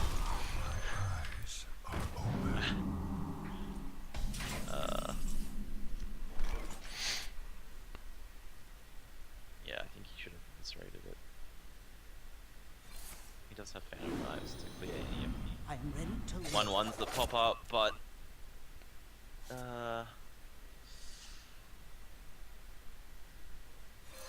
This guy's toast.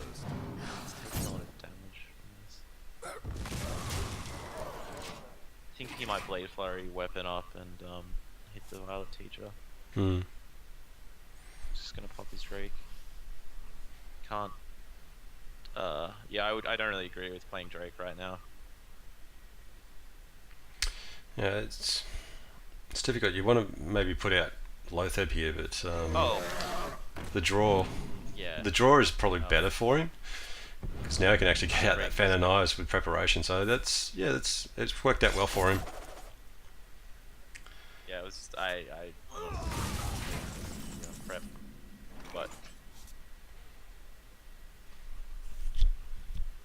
I like his hand right now. Actually, Citizen Napper.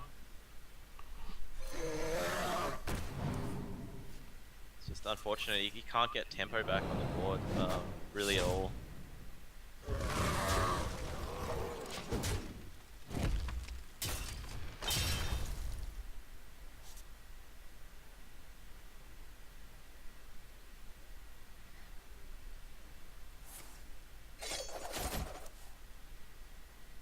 Both players just sort of exchanging Hmm. trades, and I think if one player can get out a sprint around here, it will be very beneficial.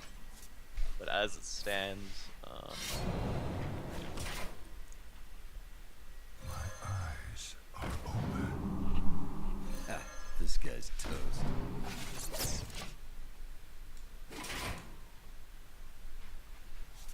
that was a fairly slow play, knowing that there's no more Fan of Knives left, I believe.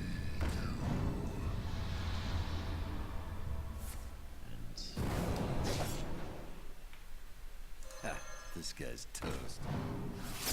he saves that 3 damage to his face. So the weapon charges up. So he can potentially tinker next turn. But I'm feeling a Lotheb as well from Malevolence. And putting the pressure right back on Citizen Napper. Yeah. Trading the 3/3 in.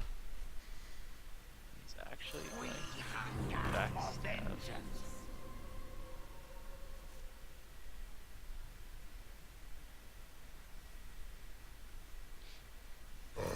Okay, yeah, that was the right play.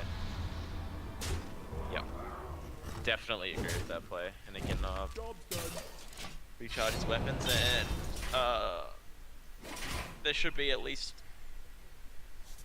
1 minion left on the board, unless he wants to play a 7 mana sap. Blood Mage. Trading his weapon. Okay.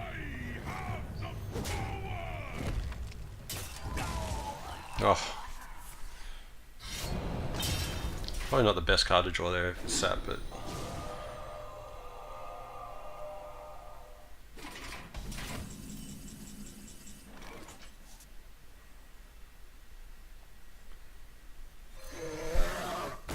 Tinker.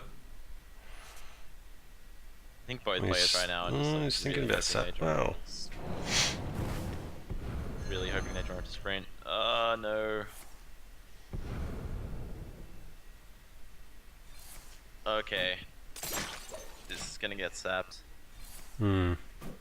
But it's lethal next turn. So Yeah.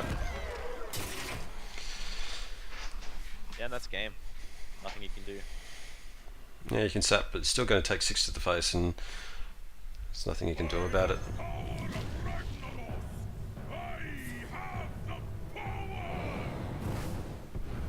Just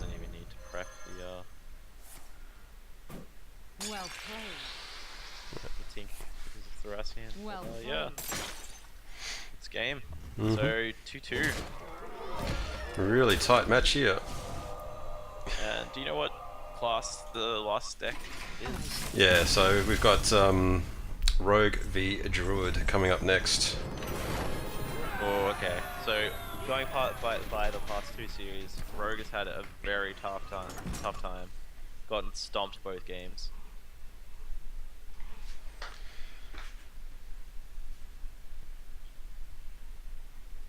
So yeah, nice comeback there by Malevolence. He's done well there. Malfurion versus Valera. Watch your back. I must protect the wild.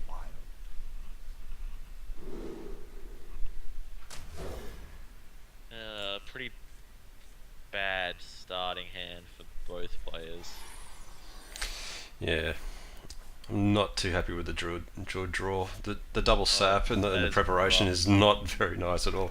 Even with the Violet Teacher there, you still can't play anything for a long time. Both players are sort of just going to be hero power past until Mm. turn 4 right now. And I think that favors the Rogue a lot more because Druid really needs to pull into some wild growths or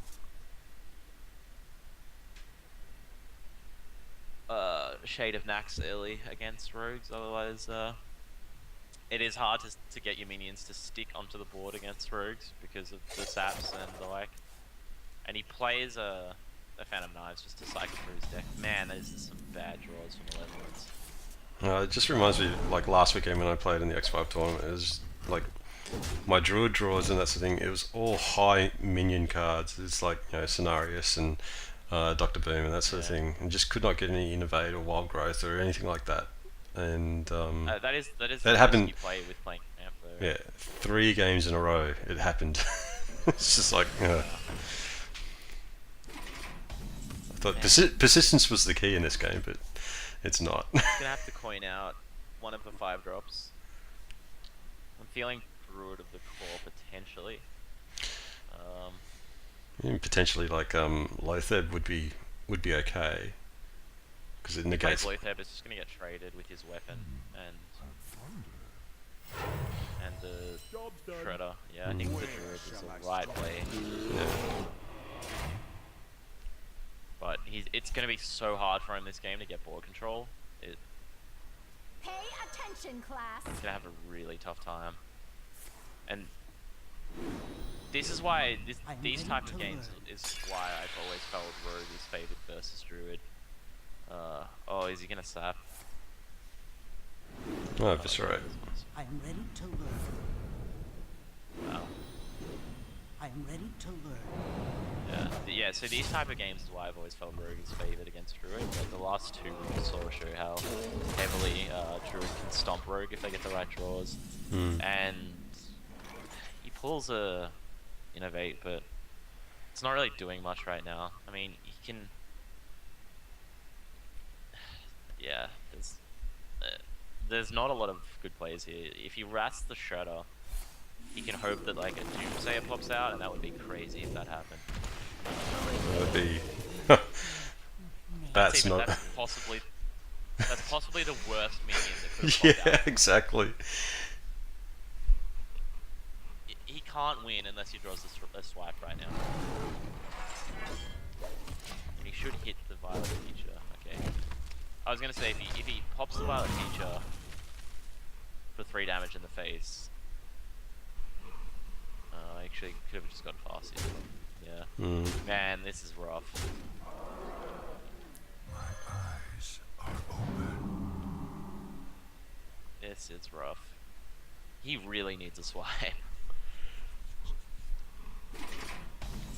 Ugh. Keeper of the Grove, but.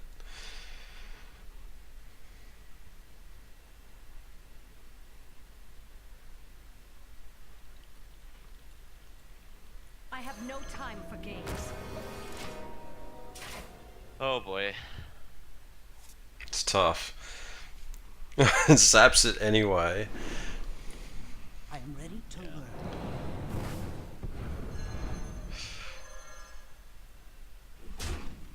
Can combo out the SI. He's got all the answers here at the moment. Yeah.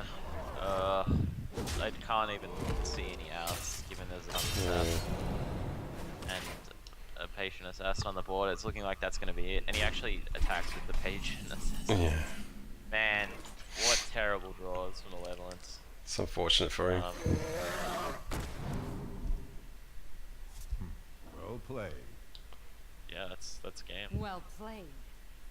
I concede. So, alright, so we have our second grand finalist, Citizen Napa, who'll be heading into the grand final to play off against Crimson Dead. The third place playoff match will be between Malevolence and FYD. So we'll be back shortly as we set up the other third place matchup. So just bear with us for a bit.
I'm just setting up the overlays. I think Malevolence, he's left the internet cafe. He's going to try and get home to play, but I don't think he is going to be able to. So we might actually have a forfeit for the third place. That's unfortunate. Yeah. Cam, if you're around, Yo. if you want to give us a bit of an idea of what you thought was going on in those games, that would be great. I'm just going to be updating a couple of things from my side of things. Yeah, no worries. Yeah, for the FYD game, a lot of people call him Fid. He wasn't able to get any momentum. He drew in the wrong. I wouldn't say he drew in the wrong decks, but I don't think he was anticipating. The hand, like the hand lock. I don't think he I think his strategy in terms of what he thought the opponent was going to do was a little bit different to. Obviously, it was a lot different to what occurred. So, yeah, for him, he like I think he felt he did pick the wrong matchups. But that's the luck of a tournament is you sort of don't know what they're going to draw. He I think thought that he was probably going to go with something a little bit different, but yeah, again, I'm not sure why the mage didn't get a bit of a run in as well. That's a pretty lethal mage, and for me, when I look over, like when I'm looking over results and things like that, I notice that some people generally like to run the same deck again. And I always sort of wonder what their strategy is. If some people do look off the composition list and they think that, maybe a certain deck's good against another deck, but I guess in times when maybe you're down in a final, you sort of go to your what you feel is your best deck, and maybe something you could pull a win off. No matter what. And I think the mage is a pretty all-round, pretty good deck. They could have maybe seen him pull a win and get some momentum, but again, you never know. And that's the beauty about this game, is you sort of never know what the momentum shifts. You sort of don't know what the other person's going to do, and things like that. And that's why I love following the game, and that's why I think it's a pretty entertaining esport. I guess some days as well, like there is a fair chance of luck as well as skill, and sometimes if you can't put the two together, it's just not your day, unfortunately. But for FID, or FID as some people call him, he still has a third place spot to capture some points, and if Malevolence obviously doesn't show up, then that's it's unfortunate. He's in an unfortunate circumstance with these internet problems, and it happens. That's why I guess when I sort of decided to do tournaments myself, I thought to myself, LAN, the beauty with LAN is obviously you're always going to have 100% connection. However, the downside is you can't go all over the oceanic region with it. Whereas if you go online, you can reach more people, but then you've got the problem where, connectivity can be a problem as well. So, yeah, it's just one of the downsides. He obviously is doing whatever he can to get that up and going. But if he can't get it up and going, he still walks away with 1 point, one championship point as well. And I think he would have only gained 1 championship point as well. So I think he was in a pretty good spot. But again, it's for pride and for bragging rights as well that he probably would have liked to have seen. I think the experience would have been there as well. Like, just being able to play against like another top level player and that sort of thing, and see where he sits, and just learn from that experience would have been really beneficial. But I thought he played well in that semi-final. So. Yeah, for sure. Again, as well, Citizen Napa in that semi-final as well. Citizen Napa's the guy who's got the red hot hand at the moment. He, despite being in a position where we might have thought that Malevolence might have had an advantage in those games, he was still able to come out of it and still get the W at the end of the day. And for me, I think going into this final, with all the wins and games he's been playing competitively, I think that might sort of push him up a little bit as a favourite. But then again, you sort of can't write off Crimson as well, who did down FYD or FID as well. And I mean, he's not a player that's easy to beat either. So he was able to beat him 3-0.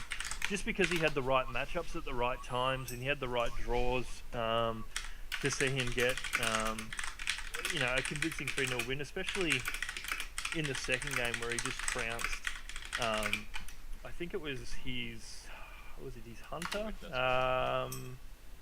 Druid against his Rogue. He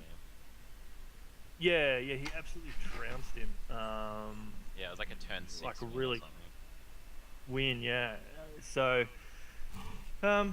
final between Crimson and Citizen Napa. It's one of those games again where it's hard to pick. By the look of it here, they're from the stats after that, Citizen Napa's got 11 wins, 5 losses, and Crimson is 15-4. They're both running a Warlock deck, and then other than that, Crimson's Warrior is actually 5-0. which is really impressive. Citizen Napper, I don't know. He's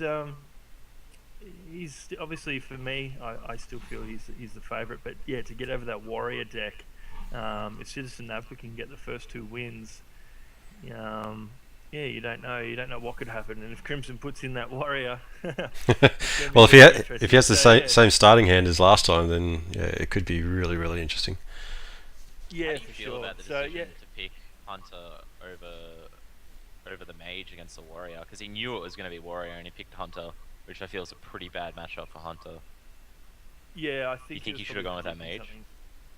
Yeah, I think so, for sure. But yeah, again, it's that's the beauty of this game. You never know what can happen, and it, again, as I was saying before, it's really dependent on draws and I guess as a rule, and I'm assuming everyone sort of knows it that's watching in, you can swap decks in between brackets.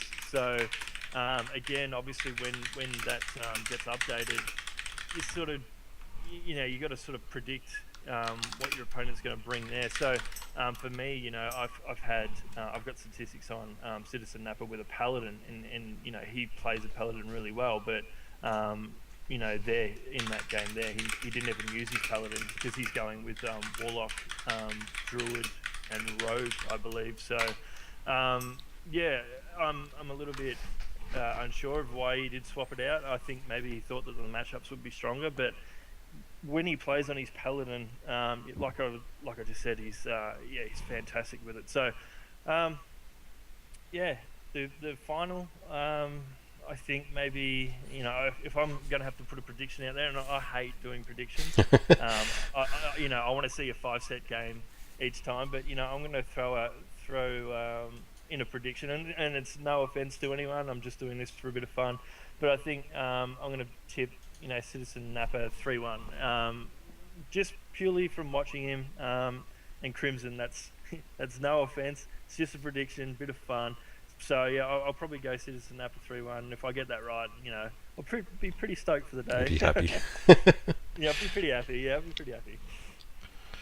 So what do you guys disagree. Think? I'm gonna go with Crimson Dead 3-0. 3-0. Well, he is on fire from that semi-final game. So again, that's a pretty good pick as well. And it is going to be hard to pick. It's really, again, as I was saying, when the draws come out, if you get a perfect draw like the whole way through, and obviously showing off your skill, and that's what Conquest is really fantastic about, is that as soon as you win one deck, you've got to prove your skill again on 2 other decks, and that's what I think is fantastic compared to what Blizzard used to use, was the last hero standing, where if you lost, that deck was eliminated, and you could just run Face Hunter flat out, or you could run all those sort of gimmicky decks that you could just troll your opponent with. But with Conquest, I feel you do have to show winning form with 3 different decks, and the finals are definitely going to be good. And with you, Resonate, what from you watching those games and obviously seeing the results, what do you feel that the final, and this is just assuming that Malevolence isn't able to play and we aren't able to look at that game, so if we're thinking more so about the final, how do you feel that is going to play out? Yeah, I think well, personally, I'm really impressed with Crimson Dead's play. I think he is probably my favourite, and I'm thinking maybe a 3-1. I don't think it's going to be a 3-0 because Citizen Napper has shown some really good play with his decks and that sort of stuff, and especially with the 2 mirror matchups with Warlock and Druid, it can go either way. But I think Crimson Dead is due to break his tournament duck and win this one. So I'm probably tipping a 3-1 here. And just got news that Malevolence is unfortunately not going to be able to play, being a broke uni student and that sort of thing. So unfortunately we're going to have a walkover in the 3rd place playoff between FYD and Malevolence. So both players will still get 1 point for the Hearthstone World Championship. We'll give the extra points to FYD for the SLCN points for the end of year tournament, and they still go in the running for the random $10 prize draw. And I might, while we're waiting for Crimson Dead to come back online, I might actually do the $10 draw for the rest of the bracket that played. So just give me a second. I will pull up a bracket. Browser would be good. And good old random.org. And this will discount anyone that's also signed up but did not play on the day. So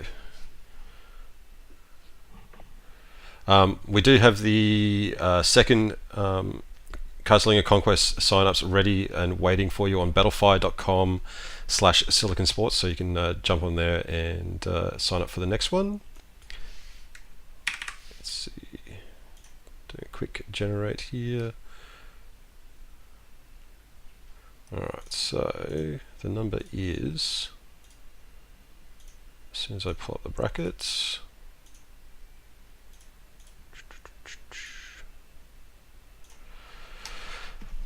internet is slow, of course, because I'm streaming.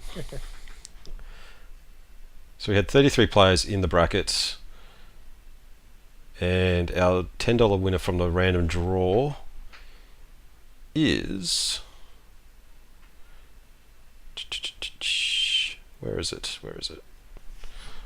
Control F.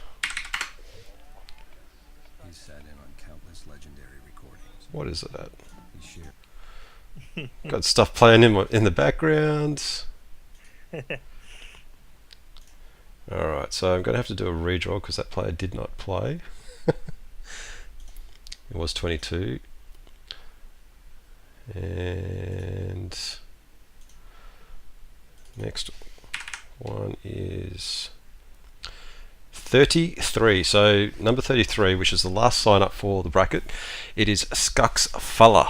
So I have your details, and Skux, you've won $10 simply for playing in the tournament, and I'll get in contact with you shortly to arrange the transfer of funds for you. So hopefully that will help you on your way. Maybe with some BattleNet cash and that sort of thing. But yeah, congratulations on $10. And that's simply just for playing. So sign up for the next one. We do have the $10 giveaway again for all of our tournaments, and it's just to sort of help encourage people to play and that sort of thing as well. And also, you may not actually be a top level player. You just want to get some more experience and learn how to play a little bit more and get some tournament experience. And this is just a little piece of cash that you can possibly win along the way. Just a note on Skux. Just a note on Skux as well. His first game, he actually played against Kratos Blood, and that ended up being actually one of his friends. So hopefully that money can go to, if it goes to BattleNet cash, then maybe you can get him some more cards to beat Kratos in the future. But yeah, that's just a little quick note on that game. Cool. Alright, so Crimson Dead still isn't online. The scheduled game time for the grand final was 3:15, but because we've got the walkover, we're trying to pull everything a little bit further in front. So we might have to wait a little bit, and possibly I don't know how you both would feel, but maybe to fill in some time, I could do a celebrity challenge between the two casters. Just a thought. All right, well, I'm up for that. okay, let's do that. Just a thought to Just to pass the time. Just to pass the time, we're going to hold a little celebrity challenge. All right. I feel is in order. And yeah, this isn't a part of the tournament, guys. This is again a celebrity challenge between the two casters, Yeah. and I'll just say any random deck, or depending on how long it goes, maybe 2 or 3 We'll decks. see how we go. I'll keep an eye on it for when he gets back online, and we can get the grand final underway. But in the meantime, we will have Resonate against It's Petrify, yes? Yes, Yeah, yes, it's Petrify. Yes. All I right. think he did feature in one of my tournaments at one stage. I think it was the Mythic Heart of the Cards. I played in one once. Win one, yeah. Yeah, that's right. So this should be very interesting. This would be funny. It'd be very funny. I won 3-0, and then I won. I was 2 games up, and then I had Handlock as my last deck, and I lost 3 games in a row with Handlock, and then I decided I'm never playing Handlock ever again. And that was my tournament. I see. So to pull up some statistics here, I don't think I have anything on Petrify because that tournament wasn't covered at the time, but I'll have a look anyway. No, there's none. But on Resonate, we do have some. Yeah, it's 3-0, 3-0. So Thanks very much, man. Thanks for letting everyone know.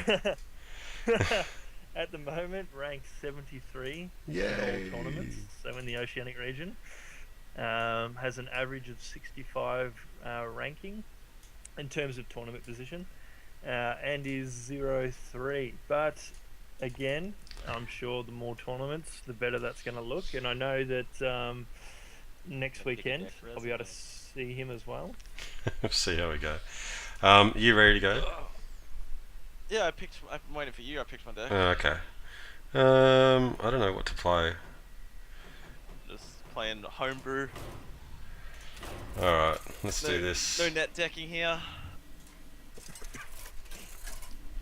Alright, so this is going to be a little bit of fun.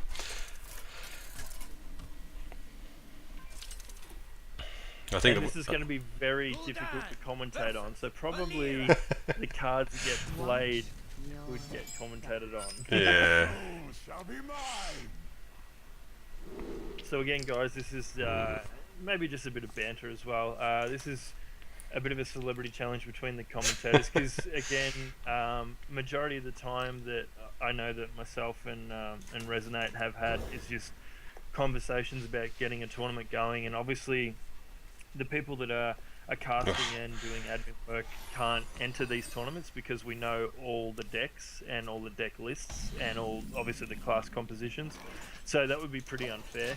So yeah, we can't enter in. However, we can have a little bit of a challenge, a little bit of fun, and I know for myself, testing out the new Blackrock Mountain cards has been a whole heap of fun as well. I came up against a deck today that was a warrior deck with Commanding Shout and a Grim Patron, and that was it's pretty brutal. And for me, I like the new cards and the new sort of setups that you can do, the new comps and things like that.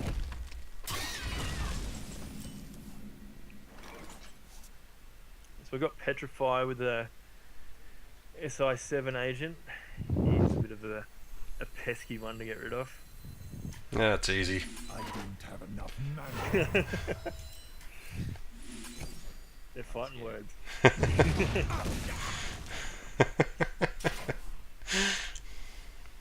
And I'm feeling maybe there should be some sort of wager on that as well. Yeah.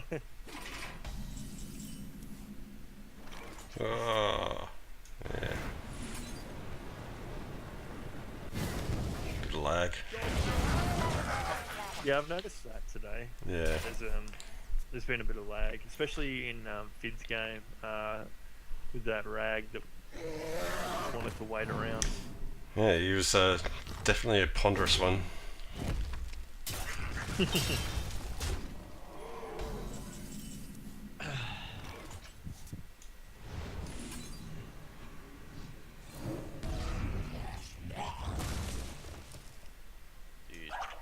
Wow.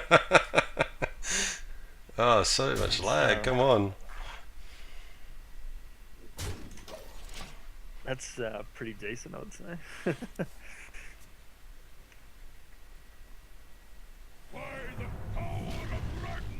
For all those that are watching as well, I follow, and I'm sure some of these guys that are playing as well, follow Kriparian. however Yep. you want to pronounce it, and I watch a lot of his YouTube videos, and his latest Warlock deck is the 36 damage turn Warlock deck, where he uses Tharacin into the power overwhelming abusive sergeant. I think it's Arcane Golem and Double Faceless, and it is hilarious to watch. It's just surviving. The problem with it though is being able to survive. Like if you draw those cards, you're obviously wanting to use it in one turn.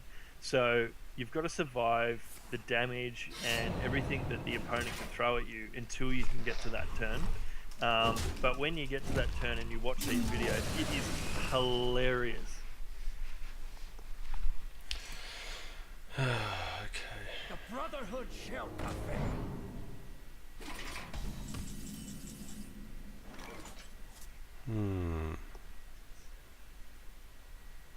It's pretty difficult.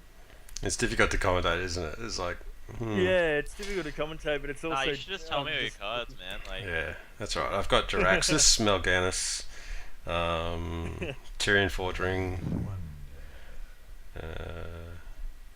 fine with this. King Crush. Just play all those, and I'll play my Deathwing, and then we're. Alright, sweet.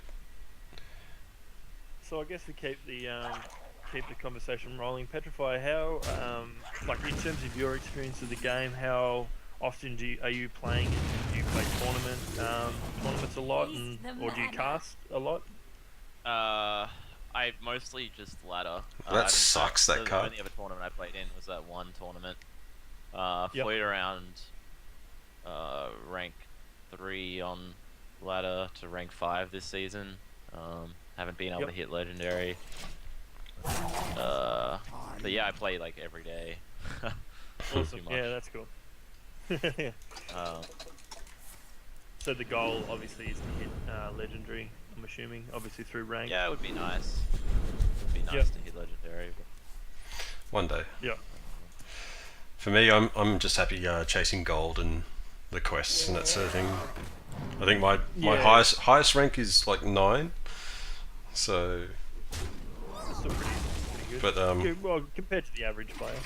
I would like to get the legendary card back, of course, one day. Yeah, for sure. No. There's a note as well, guys, for everyone that's still tuned in. There's a guy called Kenji, and he unfortunately got the times mixed up for this tournament. He's actually sitting at the moment at rank 12. So he obviously didn't show up for his first round game, and obviously the show has to go on. We do have set time limits for when people are to show up and when they can't show up. So yeah, if he was obviously to have played in the tournament, that would have been really interesting as well. He came second in the X5 tournament, and he actually lost to Citizen Napa. That's why I've given him somewhat of a chance for the final. But yeah, that would have definitely been quite interesting to see where he would have ended up, especially being ranked 12 at the moment.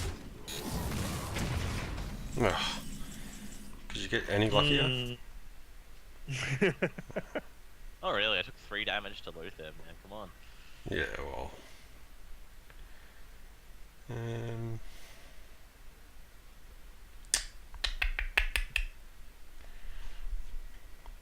Stuff it.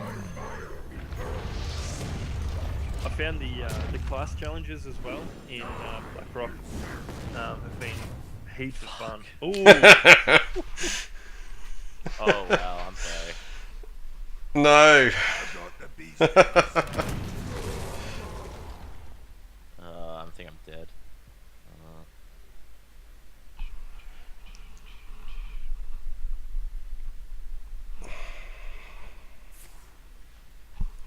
Oh, what?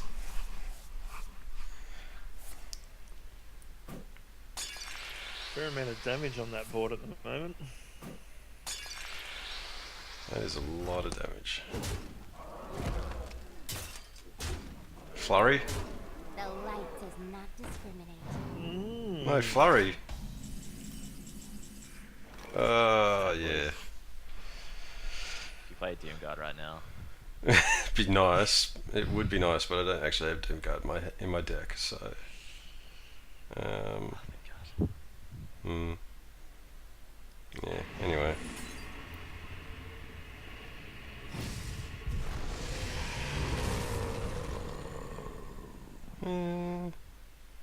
That's actually probably. I'm not sure. Yeah, it's only a minion, so. I'm dead anyway, so. Let me see what I draw. Ah, yes. Wow. Oh, God.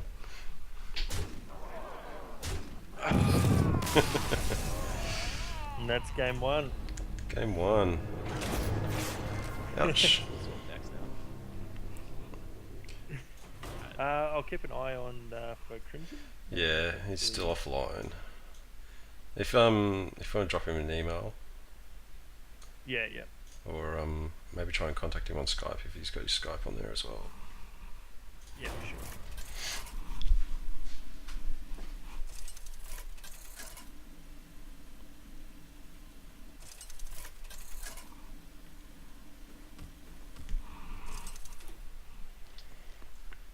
Jaina versus Jaina. You asked for it. My magic will tear you apart.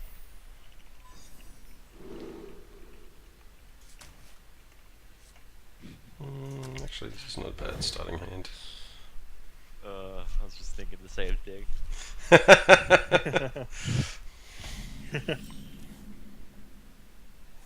Yeah, a problem I found with tournaments, hosting tournaments so far is the 100 friends list that Blizzard has. Yeah. Obviously, from a tournament of like last week for 74 players, and then the tournament before that was 64, and then obviously doing HOTS tournaments, Heroes of the Storm that is. It's better with Heroes of the Storm because I only need the captain to add me. However, when you've got all the Hearthstone players as well, it's pretty hard to get around to everyone. And some people take it personally if you delete them. And I mean nothing by it. I'm trying to work around this limited friends list I've got. It would be nice to have it 200, but yeah. So that's why I can't spectate Petrifying. I mean no offense. I mean no offense. No, it's not cool, man.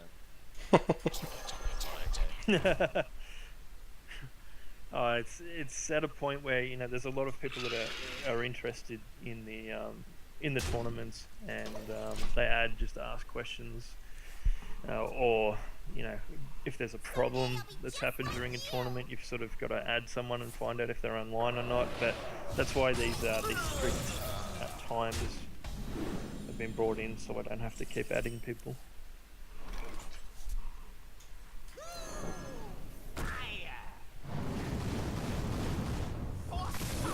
Ooh. Yeah, it's a kissing card. What? Oof.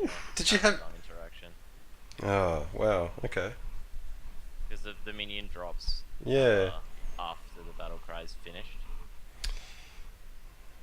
It's a bit crap. It's crazy.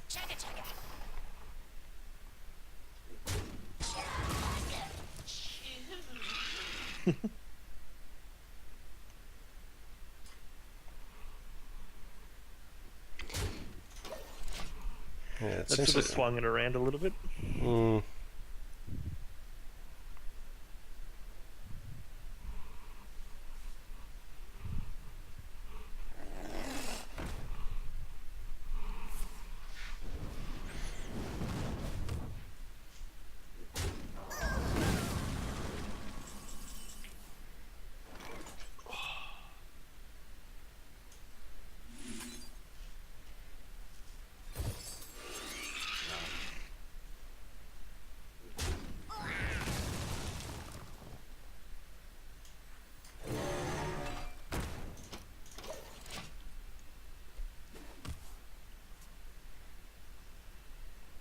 The suspense.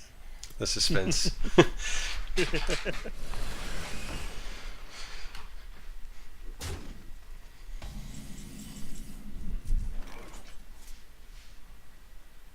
So again, guys, we're just waiting for Crimson to get back, and then we can continue. There was a set time for the grand final, so he's probably seen what that time was and maybe headed off to do something or other, and should be coming back online soon. But in the meantime, we've got a celebrity challenge between Petrify and Resonate. I wouldn't call myself a celebrity. Oh, dude. I can target minions with my hero power now. Awesome. Sweet.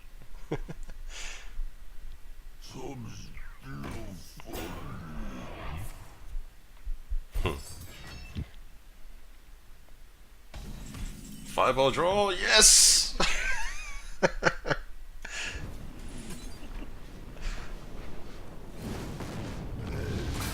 Thanks, Blizzard. Mm-hmm.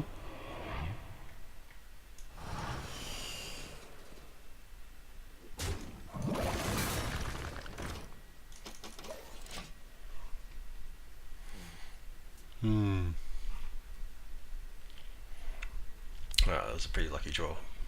But I'm going to be top decking pretty soon, so...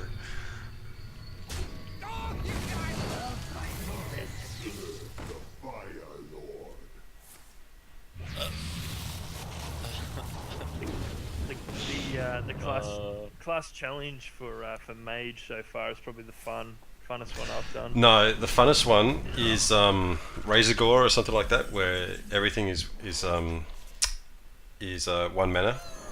And so you just play a legendary deck, and I think I finished that off in like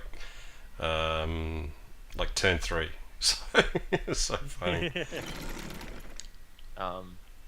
The mage one with unstable portals is so funny though. Like, I got the guy played Millhouse Matterstorm against me first turn, so I could just go infinite unstable portals. Wow. It's ridiculous. Yeah, infinite unstable portals is pretty funny too. But I thought the legendary deck was really, really fun. Time. Yeah. Are you praying to RM Jesus right now? Oh yeah. Alright. Fuck you. Actually, no, that's okay. I'm okay with this. Arcanite Reaper though, that's right.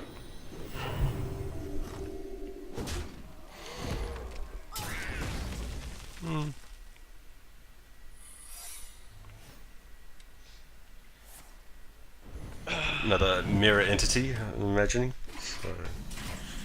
Is it? I don't know, it's a secret.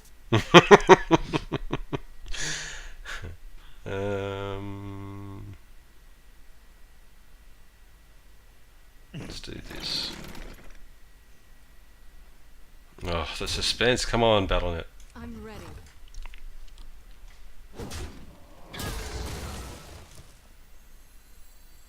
Powering up. Portals online. Yeah, thank you. Powering up. Portals online. Before Frostbolt. Good, no Frostbolt. Thank you.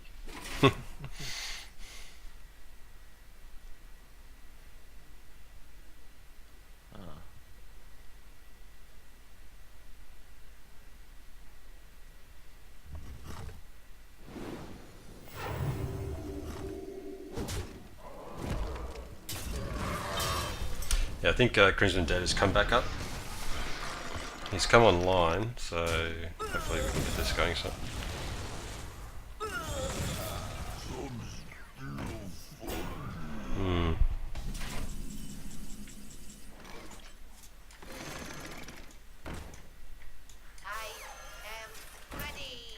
I'm ready.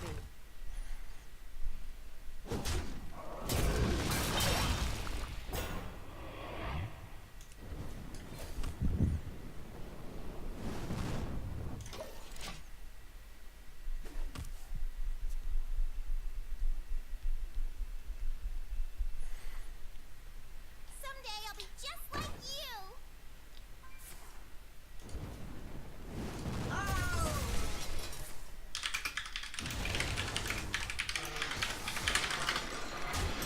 That's not very nice.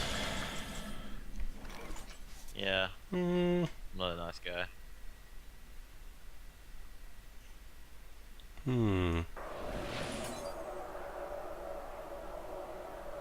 Just don't know whether or not this is the right play or not, so let's see how we go.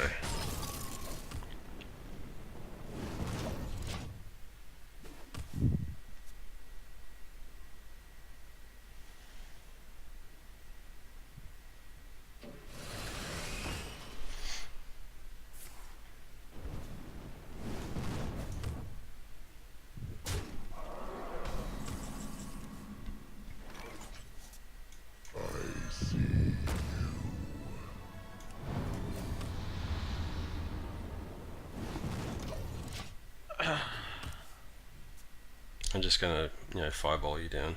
Fire blast.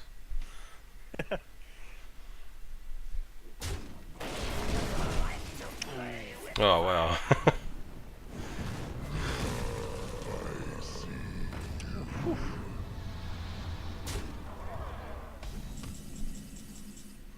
Ugh.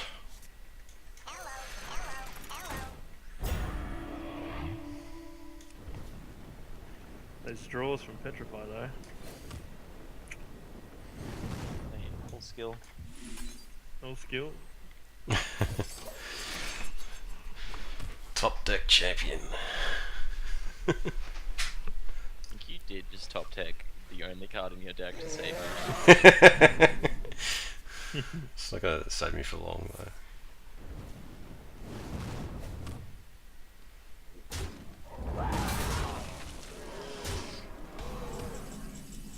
Ah, worst card ever. Play it, play it, play it. I think a Fire Blast to face is in order as well. Oh, you want a fire blast to the face? Wait. Is that what you want? You want a fire blast to the face? Okay. I was waiting for my play. Bloody rag to come out. Alright. Have been able to contact Crimson Dead? Yeah, he's on now. Alright. Quickly check. Alright, so Crimson Dead and Citizen Napa. Alright, sweet. We can get out of that. That's a 2-0 for Petrify. So thank you for that, Mark. It's always a pleasure. And let's see.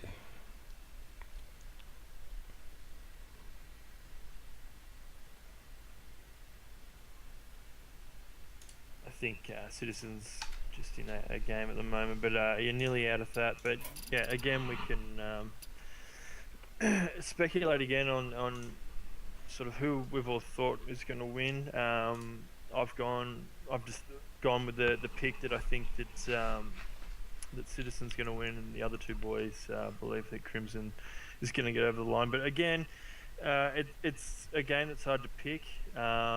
When Citizen Napa in the last tournament came up against Kenji, who's legendary rank 12, I thought that Kenji would be the stronger opponent, and Citizen Napa found a way to get out of a couple tricky situations and get through there with the W and to win the last tournament. And for this tournament again, in the last game, if you have unfortunately missed that, he was able to win in the semi-final against Malevolence, and again, it was 2-2. It was looking like Malevolence had a bit of a momentum to maybe pull off the last game, but Citizen Napa was able to find himself to get the victory, as he did in the last tournament. So for me, I feel from the amount of games he's played and what he's been able to put up in terms of his different decks, that I believe he'll come through here. I'm surprised he's not playing his Pally deck. I don't know if there's been any deck changes, but if he was able to put up his Paladin deck, I feel that he would have a stronger chance at taking out the Silicon Sports Cardslinger tournament. as a winner.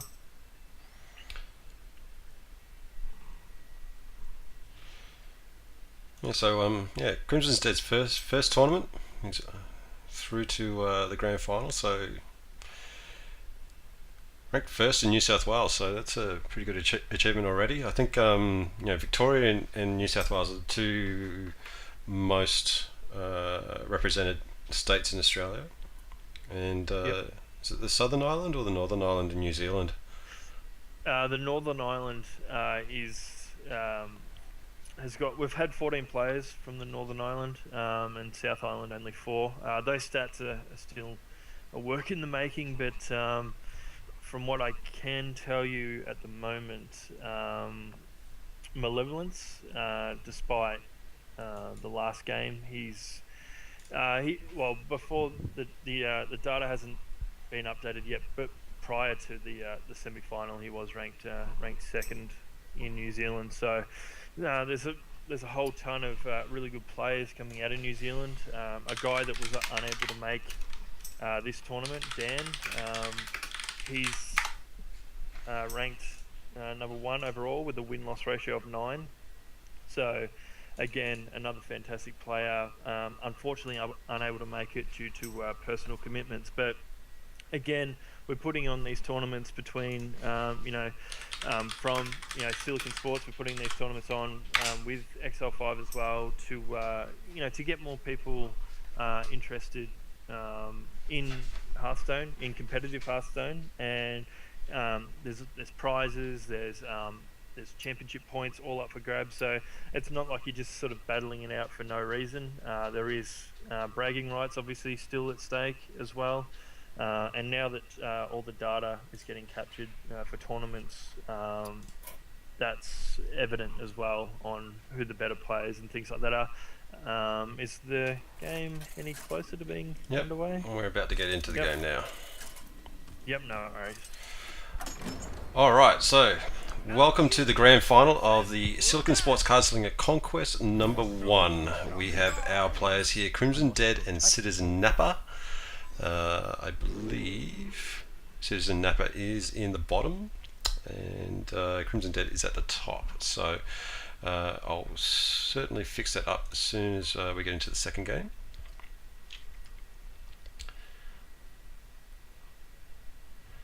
As the players do pick out their mulligans.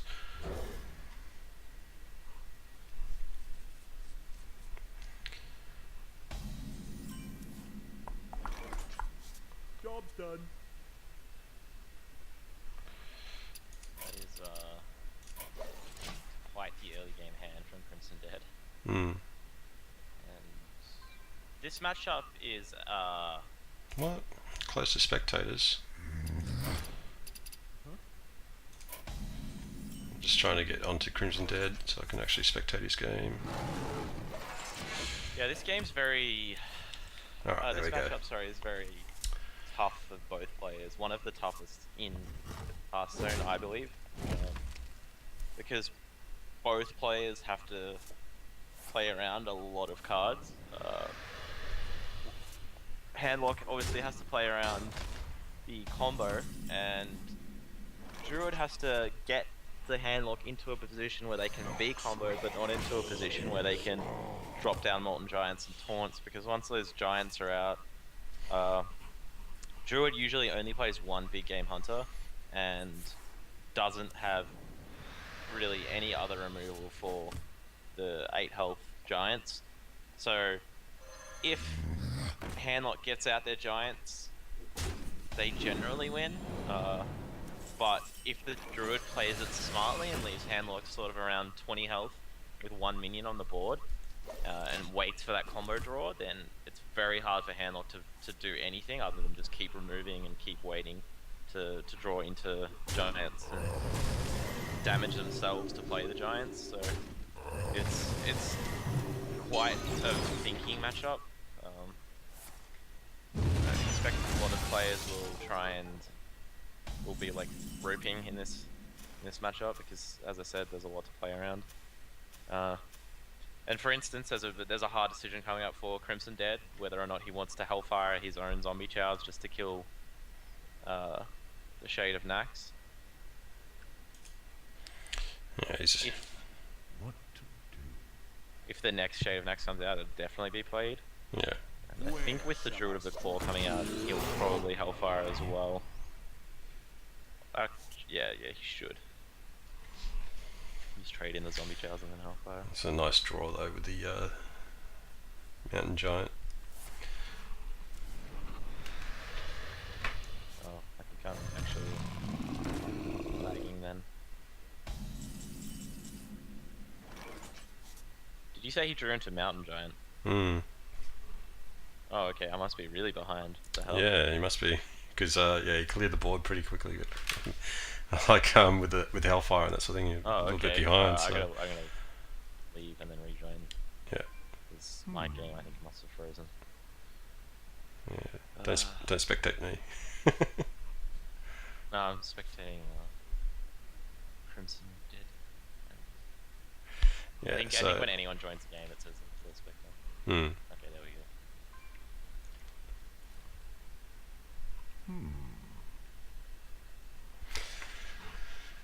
Yeah, so I think he's a little bit in a quandary whether or not to play his Wrath or get his Shade out there as well. He's gone on the draw rather than going for the damage.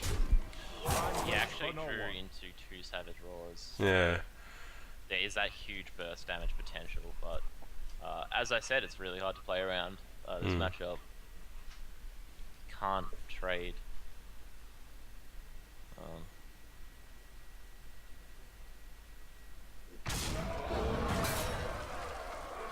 Did he just rope out, or did I freeze? Again. I think my game's frozen again. you're lagging out. Am I lagging in Skype? No, you seem to be fine. Just took out the taunt with his Giant. Dropped his Sludge Belcher and Ancient Watcher. So Sludge Belcher is going to come out now for Citizen. And I think he's probably going to go swipe on the Giant. What to do? I don't think I can actually spectate.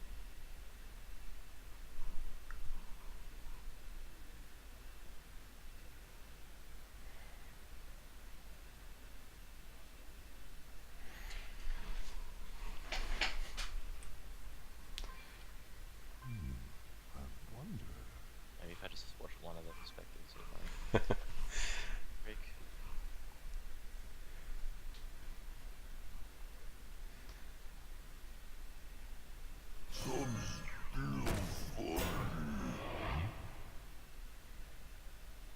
Did he just drop the Sludge Belcher like right then? Yeah, Time waits for no one.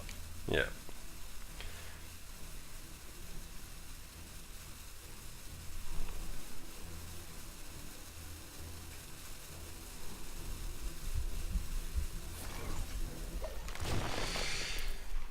Yeah, I'm not sure why Battle.net is lagging so badly today. It might have something to do with the issues that Malevolence was having earlier. But yeah, like a lot of the animations and that sort of thing seem to be really quite behind. Alright, so we've got a trade there with the Sludge Belcher and the Giant. And Emperor is coming down. Yeah, this is looking very promising for Hamlet. Yeah, such a good card, Thorson. When you actually play against him in the adventure mode, it sounds like he says, "I have the poem." It doesn't actually sound like he says "power" properly. It's really weird. Yeah. There's some really weird voice acting in this Yeah. game. Like Mind If I Roll Need sounds like something very illicit. Hmm.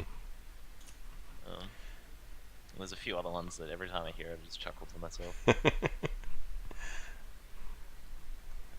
I'm at the point where I don't know if my game's frozen or if No, they're Citizen.pro just- is thinking what. They're just thinking whether or not they've lagged out, and that's the thing. But because there doesn't seem to be any action from his side, so looking for a silence, I must perhaps. safeguard the land. It's not so bad. Time waits for no one. So it's going for the raw. Double raw. That's it. Bit of burst. Wow. 12 damage in the face.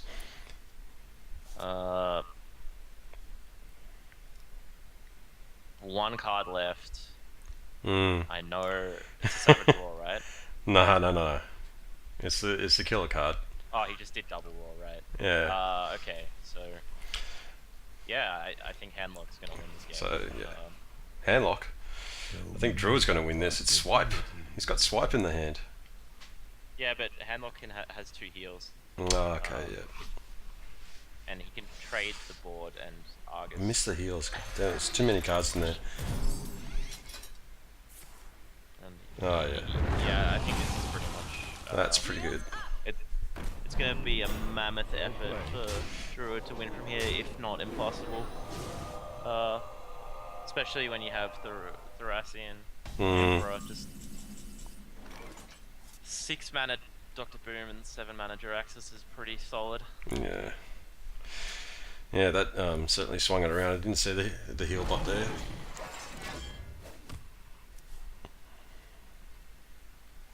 Ugh.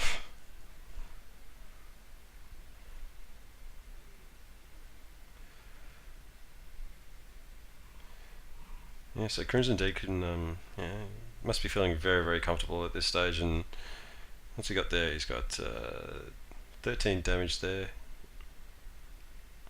So many. Could possibly put out another 15 damage. So with Argus.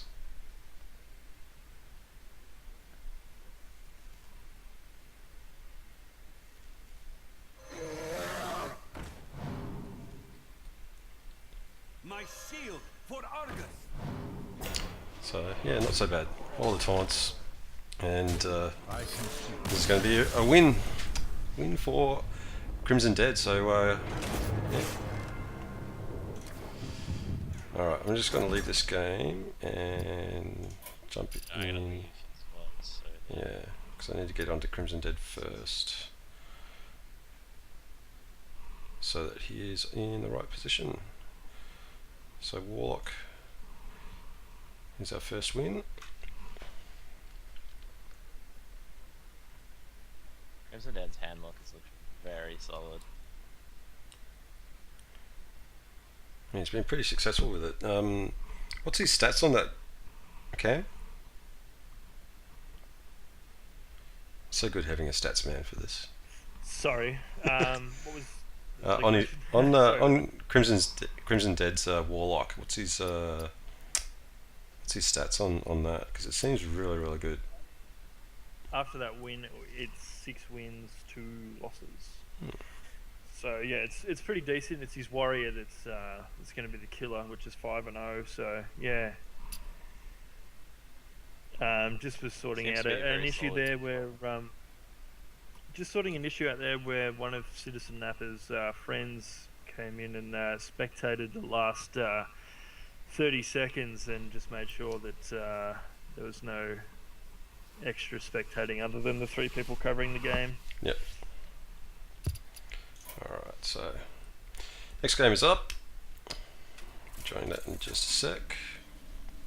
So this is game 2 of the grand final of the Silicon Sports Cardslinger Conquest. The winner of this is going to get 10 points that goes towards the Hearthstone World Championship, and also $50 for their efforts. Second place is going to get $15, and we've already given out a $10 random prize to the rest of the bracket, which went to Skullfuller, and I'll be in touch with them soon to give them their money. Yeah, I'm not too sure if this is lagging out. Oh, you just stuck on like the mulligan with one while Yeah. appearing there? Yeah, I think it's just Battle.net. I've got it as well. Okay. So we've got Nerubian, Doomguard, Voidcaller, and Knife Juggler for Citizen Napper.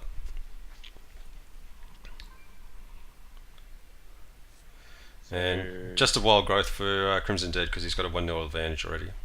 So one card start.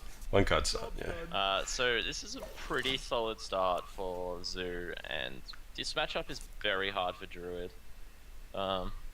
When Zoo gets a really good start, which it looks like it's going to be, is he going to coin? He has a lot of options right now. He could coin Knife Juggler. He actually could coin Knife Juggler or Egg, or go for coin and put out both of his 1/1s. All of those plays are completely fine.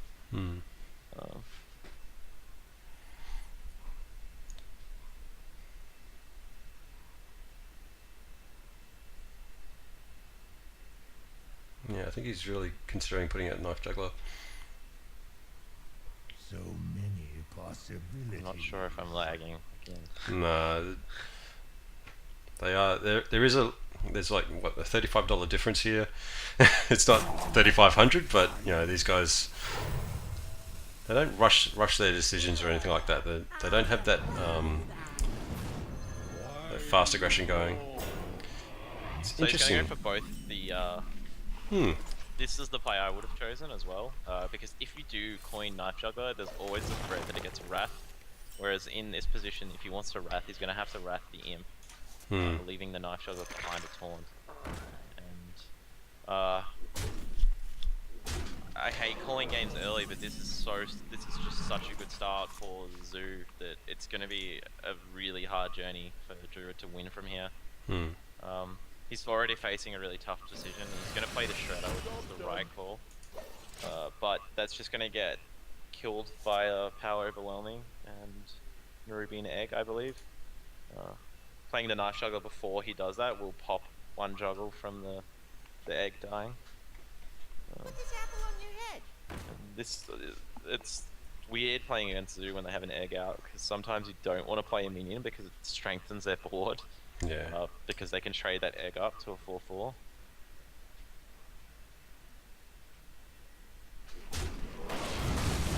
Oh, he actually trades the Imp first. Okay.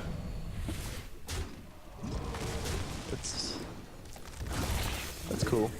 It's actually pretty good. He sort of guarantees that if say Millhouse popped out of the egg, of the Shredder, then he could trade up the egg by doing that, so it's safer of the plays.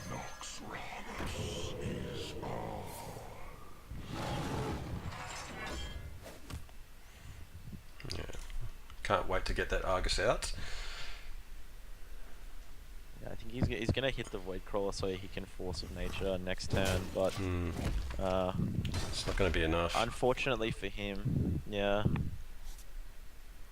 the Argus can kind of put a stop to that killing.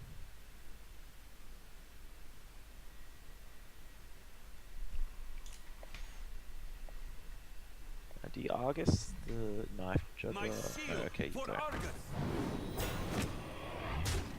Yeah, this is rough. This is very rough.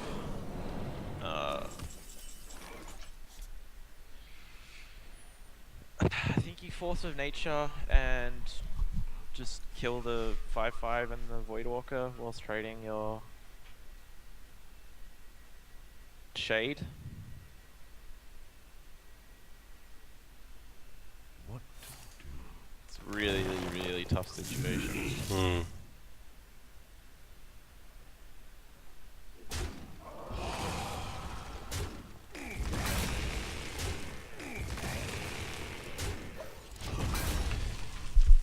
Oh.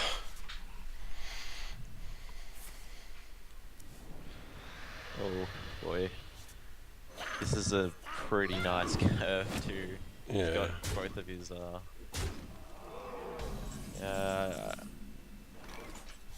the only real option here is he could heal, but he could also Keeper of the Grove, the Knife Juggler, and stay alive. What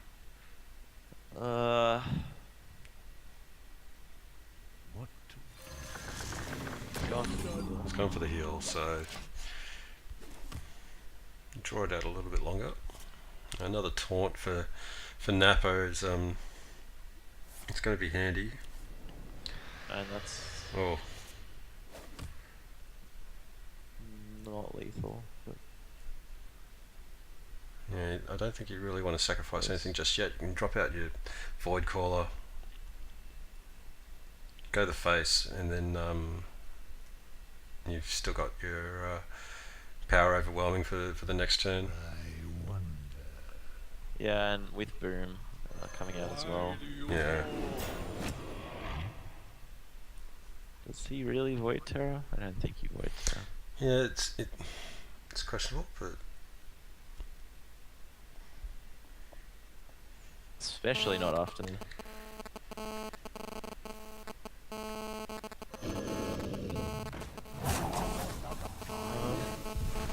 I'm getting a lot of feedback.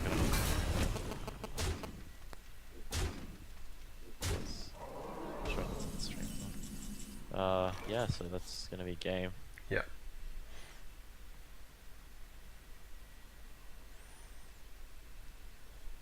Just calculating right now if he silences Void Terror or... Yeah, there's nothing he can do here. Yeah, there's no options here to clear that board. Even if he Looks like- clears it to one minion, he's gonna get power overwhelming. Yeah. Well played. I concede. Yeah. So yeah, good play there. Warlock's got the advantage over Druid there. Two Yeah. Warlock versus Druids. Warlock wins both.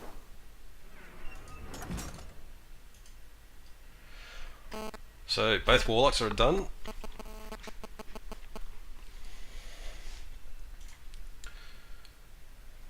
think both players will be not wanting to play Druid versus Druid at all. That No. matchup is one of the most coin flippy matchups in the game. Yeah. There's very, very little decision making or skill involved. It's a large amount of it is, did I get wild growth? Or did my opponent get wild growth? Just for anyone watching, I mostly just play Druid or laddering. So that's my frustration involved in that. And we've seen complete stomps in this matchup today. Must protect the wild. One side has stomped the other. There's not been... Yeah.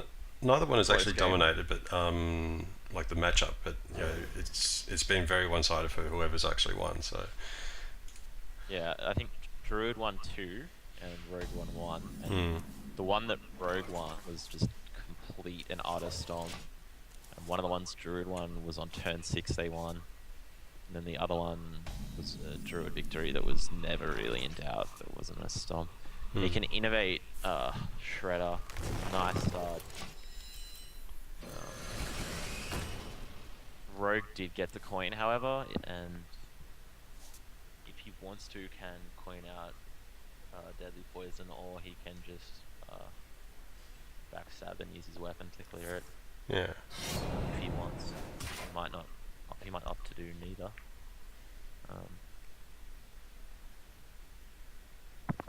This matchup is really about board control. Whoever controls the board wins the game. And that's why innovating out Shredder is such a powerful move, because it's so hard to remove it.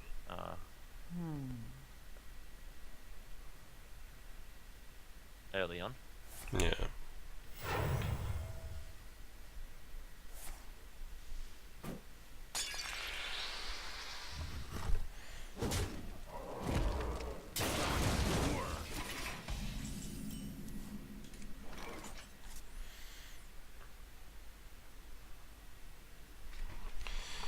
Yeah, do you actually innovate here and get a taunt out at this stage?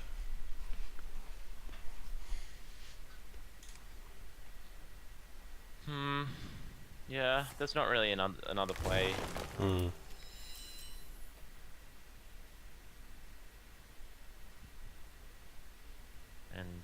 at this stage... Yeah, there's no removal for it or anything like that.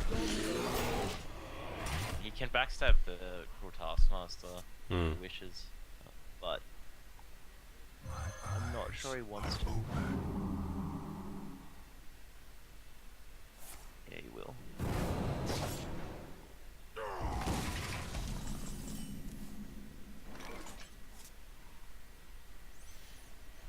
So Wrathy, Just Wrathy and yeah. power up. This is like the awkward part of innovating out minions. You've got so many cards. Like, you have the board, but you have no cards to follow it up with, and if you don't draw right after innovating, it becomes a really dangerous game to play. Yeah, it's a real struggle. If you don't have those early cards and that definite board control at the start, so wow, what a great draw there.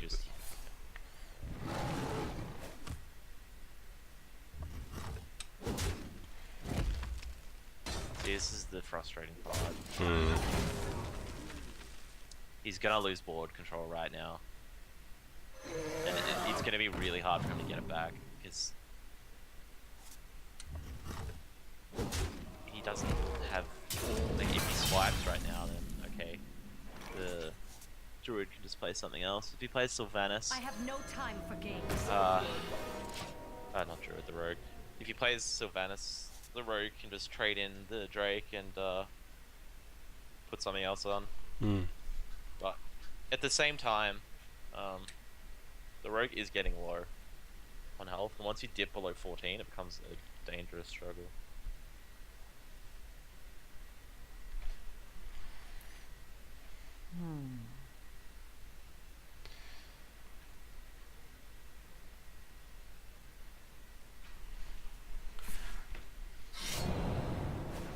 So I just wonder whether or not, like, backstab, eviscerate in the face, and then trade the Drake would have been better. But I don't think you want to eviscerate the face really at all. You sort of need that for removal against druid, and he's just trying to dip the rogue to 14 health right now. yeah, Or at 14 health. So when he draws into that combo, he can.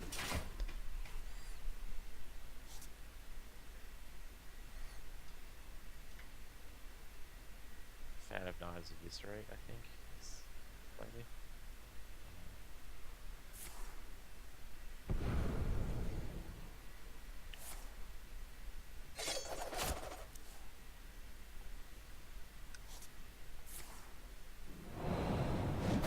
And we are going to see a Rag next. yeah.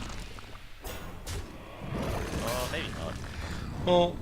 Well, It's got to be. not gonna have swipe now, but yeah, Rag next turn. Although you could drop the If shredder. Rag misses, yeah, there's not really a bad result for Rag here. Yeah. I guess killing like- the Marine is Ideal it would worst be, case scenario. taking out Lotheb, and although the option here is to go Shade and the Shredder, and then drop Rag next turn. Well, that's a good result there with Rag taking out Lotheb, I think. He can kill Rag pretty easily though now. I think if he didn't draw into that SI7, that would have been probably the best case, but I feel the best case, once he drew into that SI7, was probably hitting the face, so that the Rogue's under immense pressure, and this is going to get swiped, and this is looking pretty grim for the Rogue. And he's drawn into Force of Nature now, so it's pretty much one card off of Yeah. winning I the swipe on the agent. point, because dropping the Shredder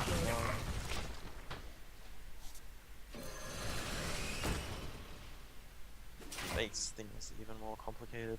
He has prep sprint, which is nice, but will it be enough? Because I think he knows at this point, if the combo comes, I'm dead. Yeah. This guy's toast. I think at this point he's just sort of praying. 3-2 million wasn't really a good result either. Well played. Well played. That's game one. Yeah. Game one. Game three. Game 3. So Druid makes a comeback after losing 2 in a row. Hmm. And that makes it 2-1. 2-1. And what is Crimson's last deck? Is that the Warrior? Warrior, yeah. The one he's undefeated with. Yeah. There we go. Alright.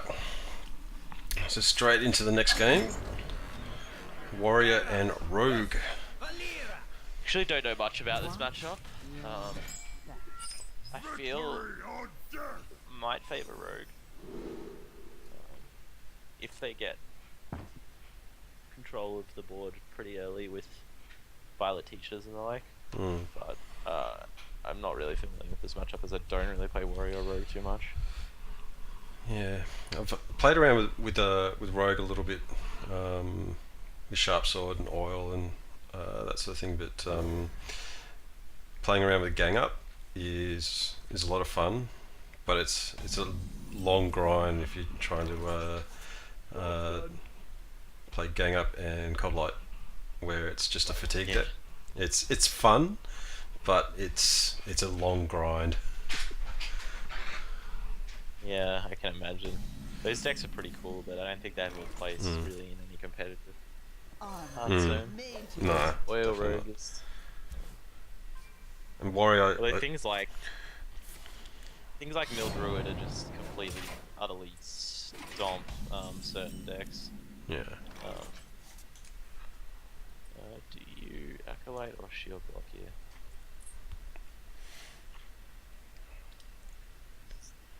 Hovering over Shield Block. Okay. Job done. Nice draw. Just early. just for the card draw is really nice. Having Thracian in your hand early, as control in like a sort of control-y type matchup is just so good. It feels really nice when that happens.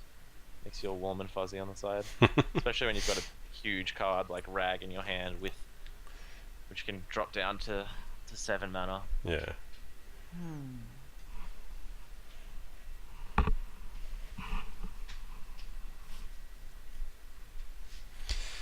So if you're just joining us, this is game number 4 in the grand final of the Silicon Sports Cardslinger Conquest. The winner of this is going to pick up 10 Hearthstone World Championship points, as well as $50 for their back pocket. Second place is going to pick up 5 Hearthstone World Championship points and $15. Our third place playoff has been between Malevolence and FYD.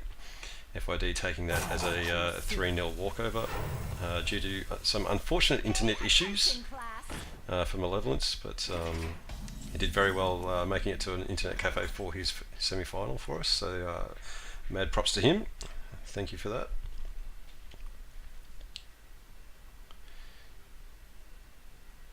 We will be running these tournaments every month, so the next one is for the 23rd of May, and you can sign up at battlefire.com/siliconsports. Opting to execute the Teacher is definitely the right move. Yeah. Teacher's spiral so hard out of control for Rogues, and I'm not sure if Crimson is playing a Whirlwind. It does have the Death Spite, which can clear the 1/1s, but it's still quite a pain. It's really 2 turns after you play it. Yeah. Let the pain speak to me. Gonna draw from his Acolyte right now and get 2 cards. Looking to be building toward a pretty large Emperor play next turn. It's kind of nice. It's quite nice. Yeah, it's a good clear. Draws an Armor Smith, and he'd like to draw another big minion. Yeah, Shield Slams will be okay. I'm actually not sure if he's going to play Thracian right now. He He can follow up with Brag next turn Yeah. if he wishes. He just saved what? 1, 2, 3. Saved 6 mana just by playing that, essentially. I think it is. It is. I think in most cases it's always good to drop him early as soon as you can. Especially if you got like 5 or 6 cards in your deck, so in your hand, it's just opens up so many different possibilities. Yeah, some decks you want to hold on to them, like in Freeze Mage or Shaman, when you want to get those spells to be below 1 mana or less, so you can combo with huge damage in 1 turn. But most other decks just want to play it straight up, and this is a hard turn. Yeah, I think the good idea here is to try and clear the board and get some of your own minions out, and then getting Rag out the following turn. Yeah, and putting down the Armor Smith just might make some sort of removal from. Yeah, it's actually going to combo pretty well next turn. Like goes to face with the Death Bite and gets the draw of the armor upgrade on the Armor Smith and takes out Thalnos as well. So Not sure how much I like playing Violet Teacher here, as anything he plays is going to die to Death Bite. Like any 1/1 minions he summons. I think he's just realized that. Yeah. Because the Death Bite obviously does trade with the Violet Teacher as well. It's effectively 5 damage on its last hit. So it can clear both there, but I think that's the purpose right now, is for him to just get rid of the last charge of Death Bite, so you can start playing the Violet Teacher and building up. And a smart move from him. Really smart move of him to trade Blood Mage, because he doesn't want the Death Bite to get a free kill on Blood Mage, and this is going to be Rag, I'm pretty sure. Shield Maiden is still an option here as well. Yeah, it's just I feel like maybe Rag is the wrong move.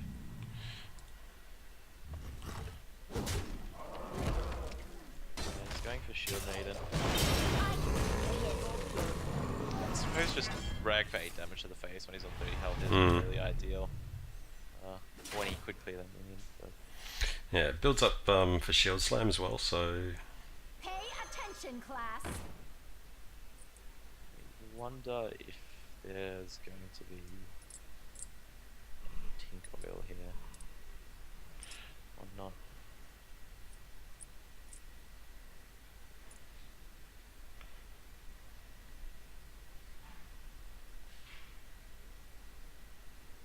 So many options.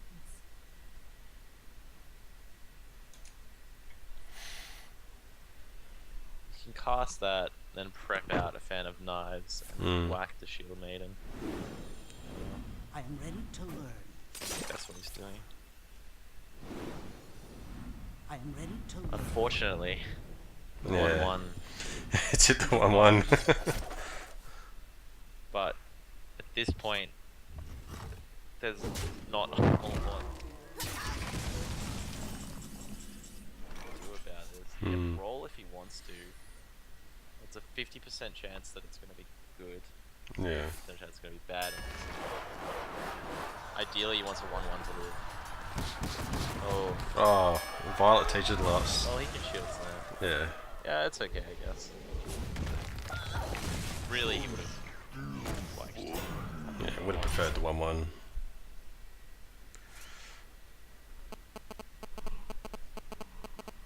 This warrior deck, he's starting to run out of the smaller minions, but he's got to hope on those draws. But This guy's tough. he's just not actually lowering the rogue's health too much just yet.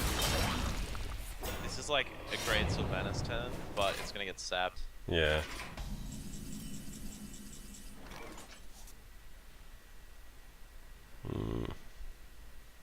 If he plays just the sub dodge for okay, it's basically I have no time Yeah, for this- games. This is alright. he should sap. Yeah. Definitely. Well, he's got 2 saps now. Yeah, and that's such a pain in the ass. Probably the most frustrating spell to play against is sap.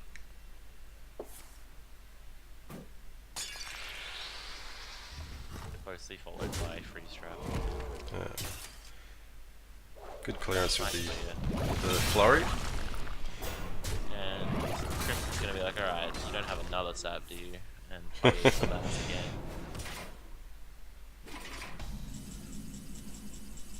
Either that or he's gonna throw down Rag. Yeah. Rag is something that sapping is kind of not the best. Yeah, because it sort of just keeps it there anyway. Because well, sort of Yeah, destroys it's the like 7 or 8 mana, but he's just counting on that You sap still not get being there. 8 damage next turn. Yeah. I like this play from him. Pain, speak to me. Takes out 3-2, which is a pretty solid result. Yeah. And we're probably going to see an Eviscerate on Rag, I feel. Well, you could see Sap and Tinker and Protection Sap, Tinker, is one thing. and Flurry. He actually doesn't need to trade in the Shredder if he Hmm. wants. Sap Rag. Yeah, he's going to go for the face right now. Tinker. But, yeah, that's going to get big game hunted. That's actually pretty funny. Yeah. And Flurry? It's really funny. Oh, it didn't go Flurry. Nah, he didn't need to yet. I've got the beast. Hmm. Oh well. I think you just play Rag and hope it hits the Succubus, because if it hits the Succubus then Flurry won't kill Rag, but if it doesn't the Flurry will kill Rag. That's a hard decision actually. He can't shield slam it. Yeah, he's got to play Rag. What now? He doesn't really have a choice actually. Unless he just trades in the Acolyte and Dr. Boom is good. More vulnerable to Flurry. I think I would still go Rag here. But I'm seeing. Yeah, I don't know. You could probably still go like Shield Slam. Actually, no, Shield Slam is not a good option here. I'd probably still prefer to go Dr. Boom. I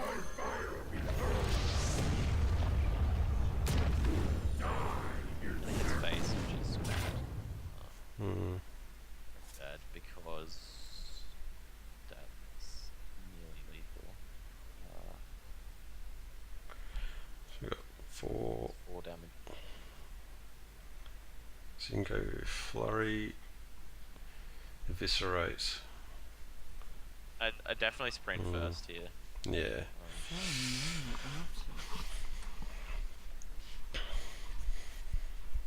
The sprint would give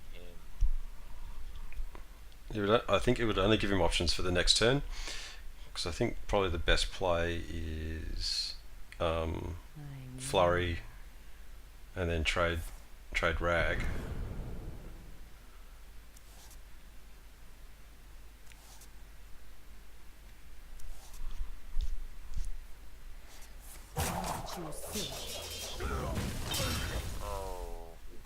Oh, interesting. It's a bold move. Yeah. He gets guaranteed Rag to the face now, if he wants. He can Doom, Armor Up, Shield Slam, and that could be game over. Yeah. Because it's 10 health. So unless there's an Eviscerate draw. Yeah. Dr. Boom, Shield Up, Oh, Shield Slam, he's gonna and then win the game. Whirlwind. He's gonna win the game. He's got lethal here. Oh. Yep. Oh my god. No. See, you should have gone Shield Up. He can still win. Yeah. All he needed was one of them to hit. Oh. Oh! Wow. Alright. 10 damage, Drake, 10 damage. We got.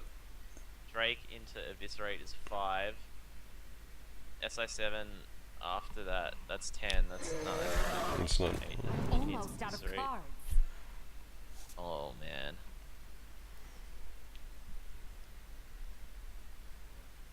He's still short. Yeah. Can he clear the board? He can.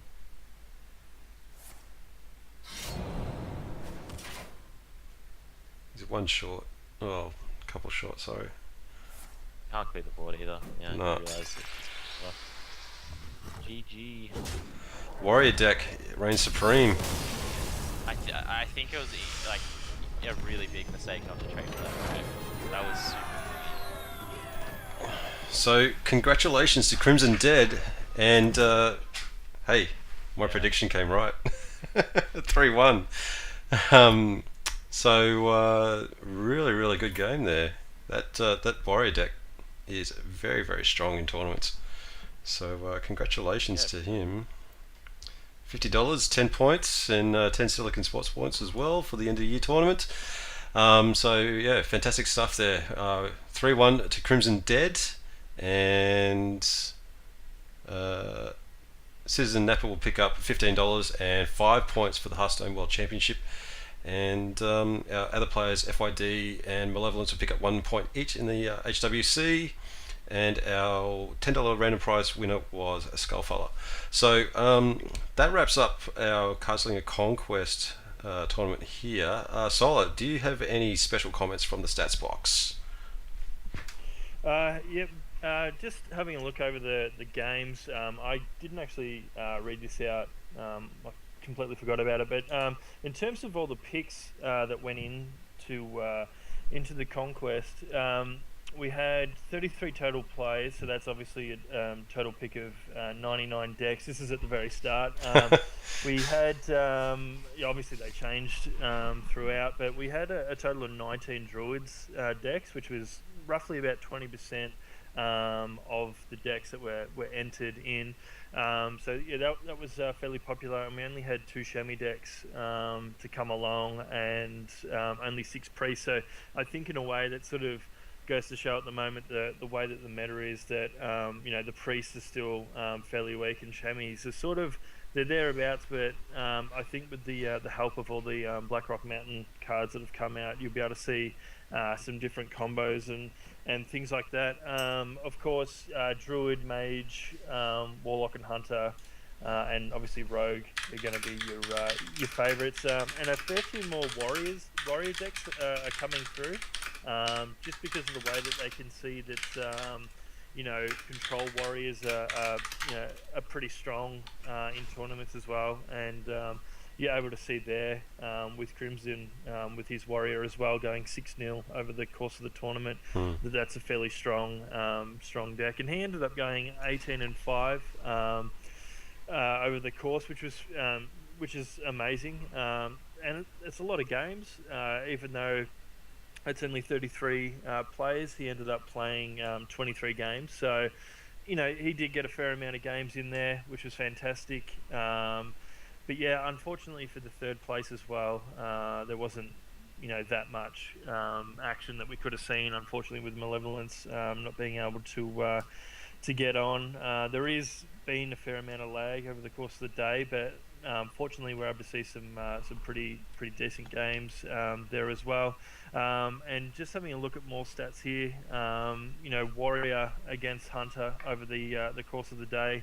Over the course of the tournament, was 100% win ratio, 100% against Mage, and 100% against Chamois as well, 100% against Pally, but it falls flat against Warlocks at 33%. Warlocks do have a nice counter against it. So yeah, again, Warrior fairly strong. Druid, on the other hand, they sort of struggle more so against Mage, only 20% win ratio there. So that was only 1 win out of 6 games.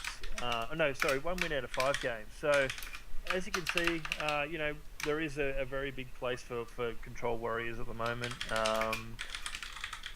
For Hunter, Mage, and Rogue, every time they played a Priest, it was 100% win ratio.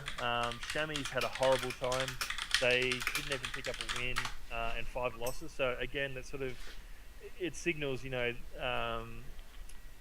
maybe it might not actually technically label it as a bad deck. It's probably just the fact that we did only have the 33 players, so not that many people that sort of expert with those decks were able to get on board. So yeah, over the course of the tournament, they went 0-5. Priest was 2-8 with a win percentage of 20% out of 10 games, and yeah, the most successful 2 decks were Warrior at 63% and Warlock. So yeah, that's all we're able to sort of gauge from the stats.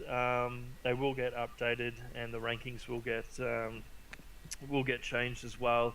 Obviously, at the end of a tournament, need to go through and make sure that all data is 100% accurate, and that everything sort of gets put into a system that we can see who ranks where. So there is a little bit of a process after the tournaments. There's some stats that I can give and can't give now, just because like I said, there is a bit of work to it. But again, congratulations to Crimson. You were right, Resonate. You were right with Thank you.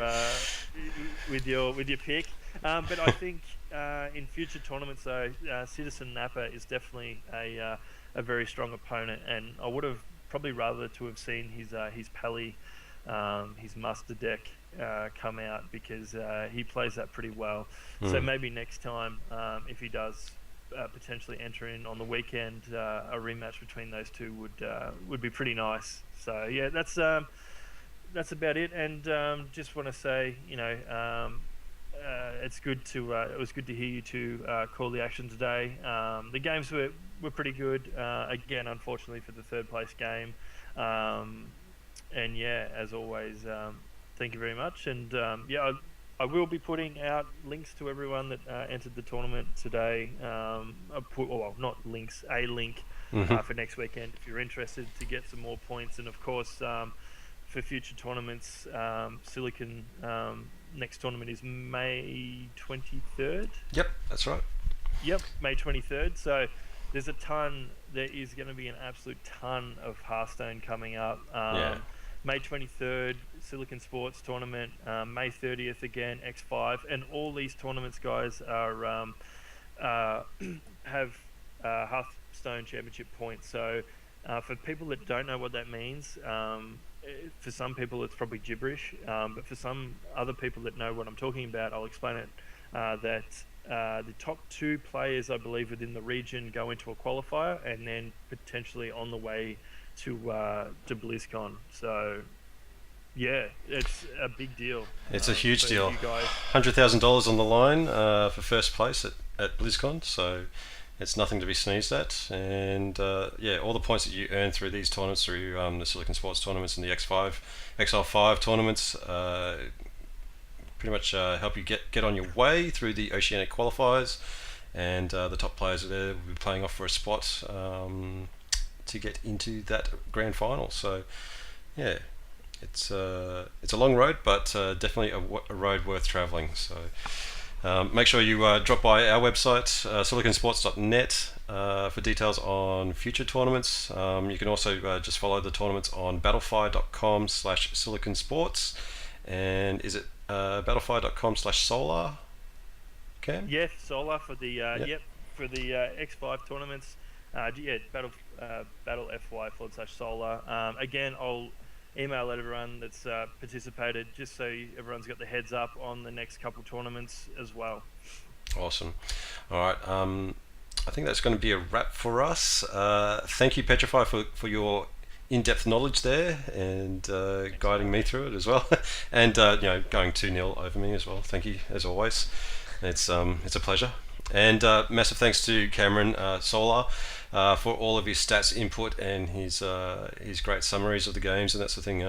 It really adds something to the story about the tournaments that we're running here in Oceania. So and once again, thank you to everyone watching and for your comments in chat and that sort of thing as well. So I think that wraps it up for us.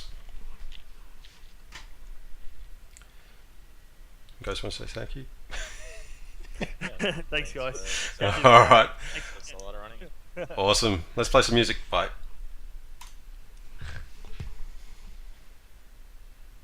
I was just playing against a face hunter who played Deathlord against me. Don't know that one. Don't really understand, but I'll take it.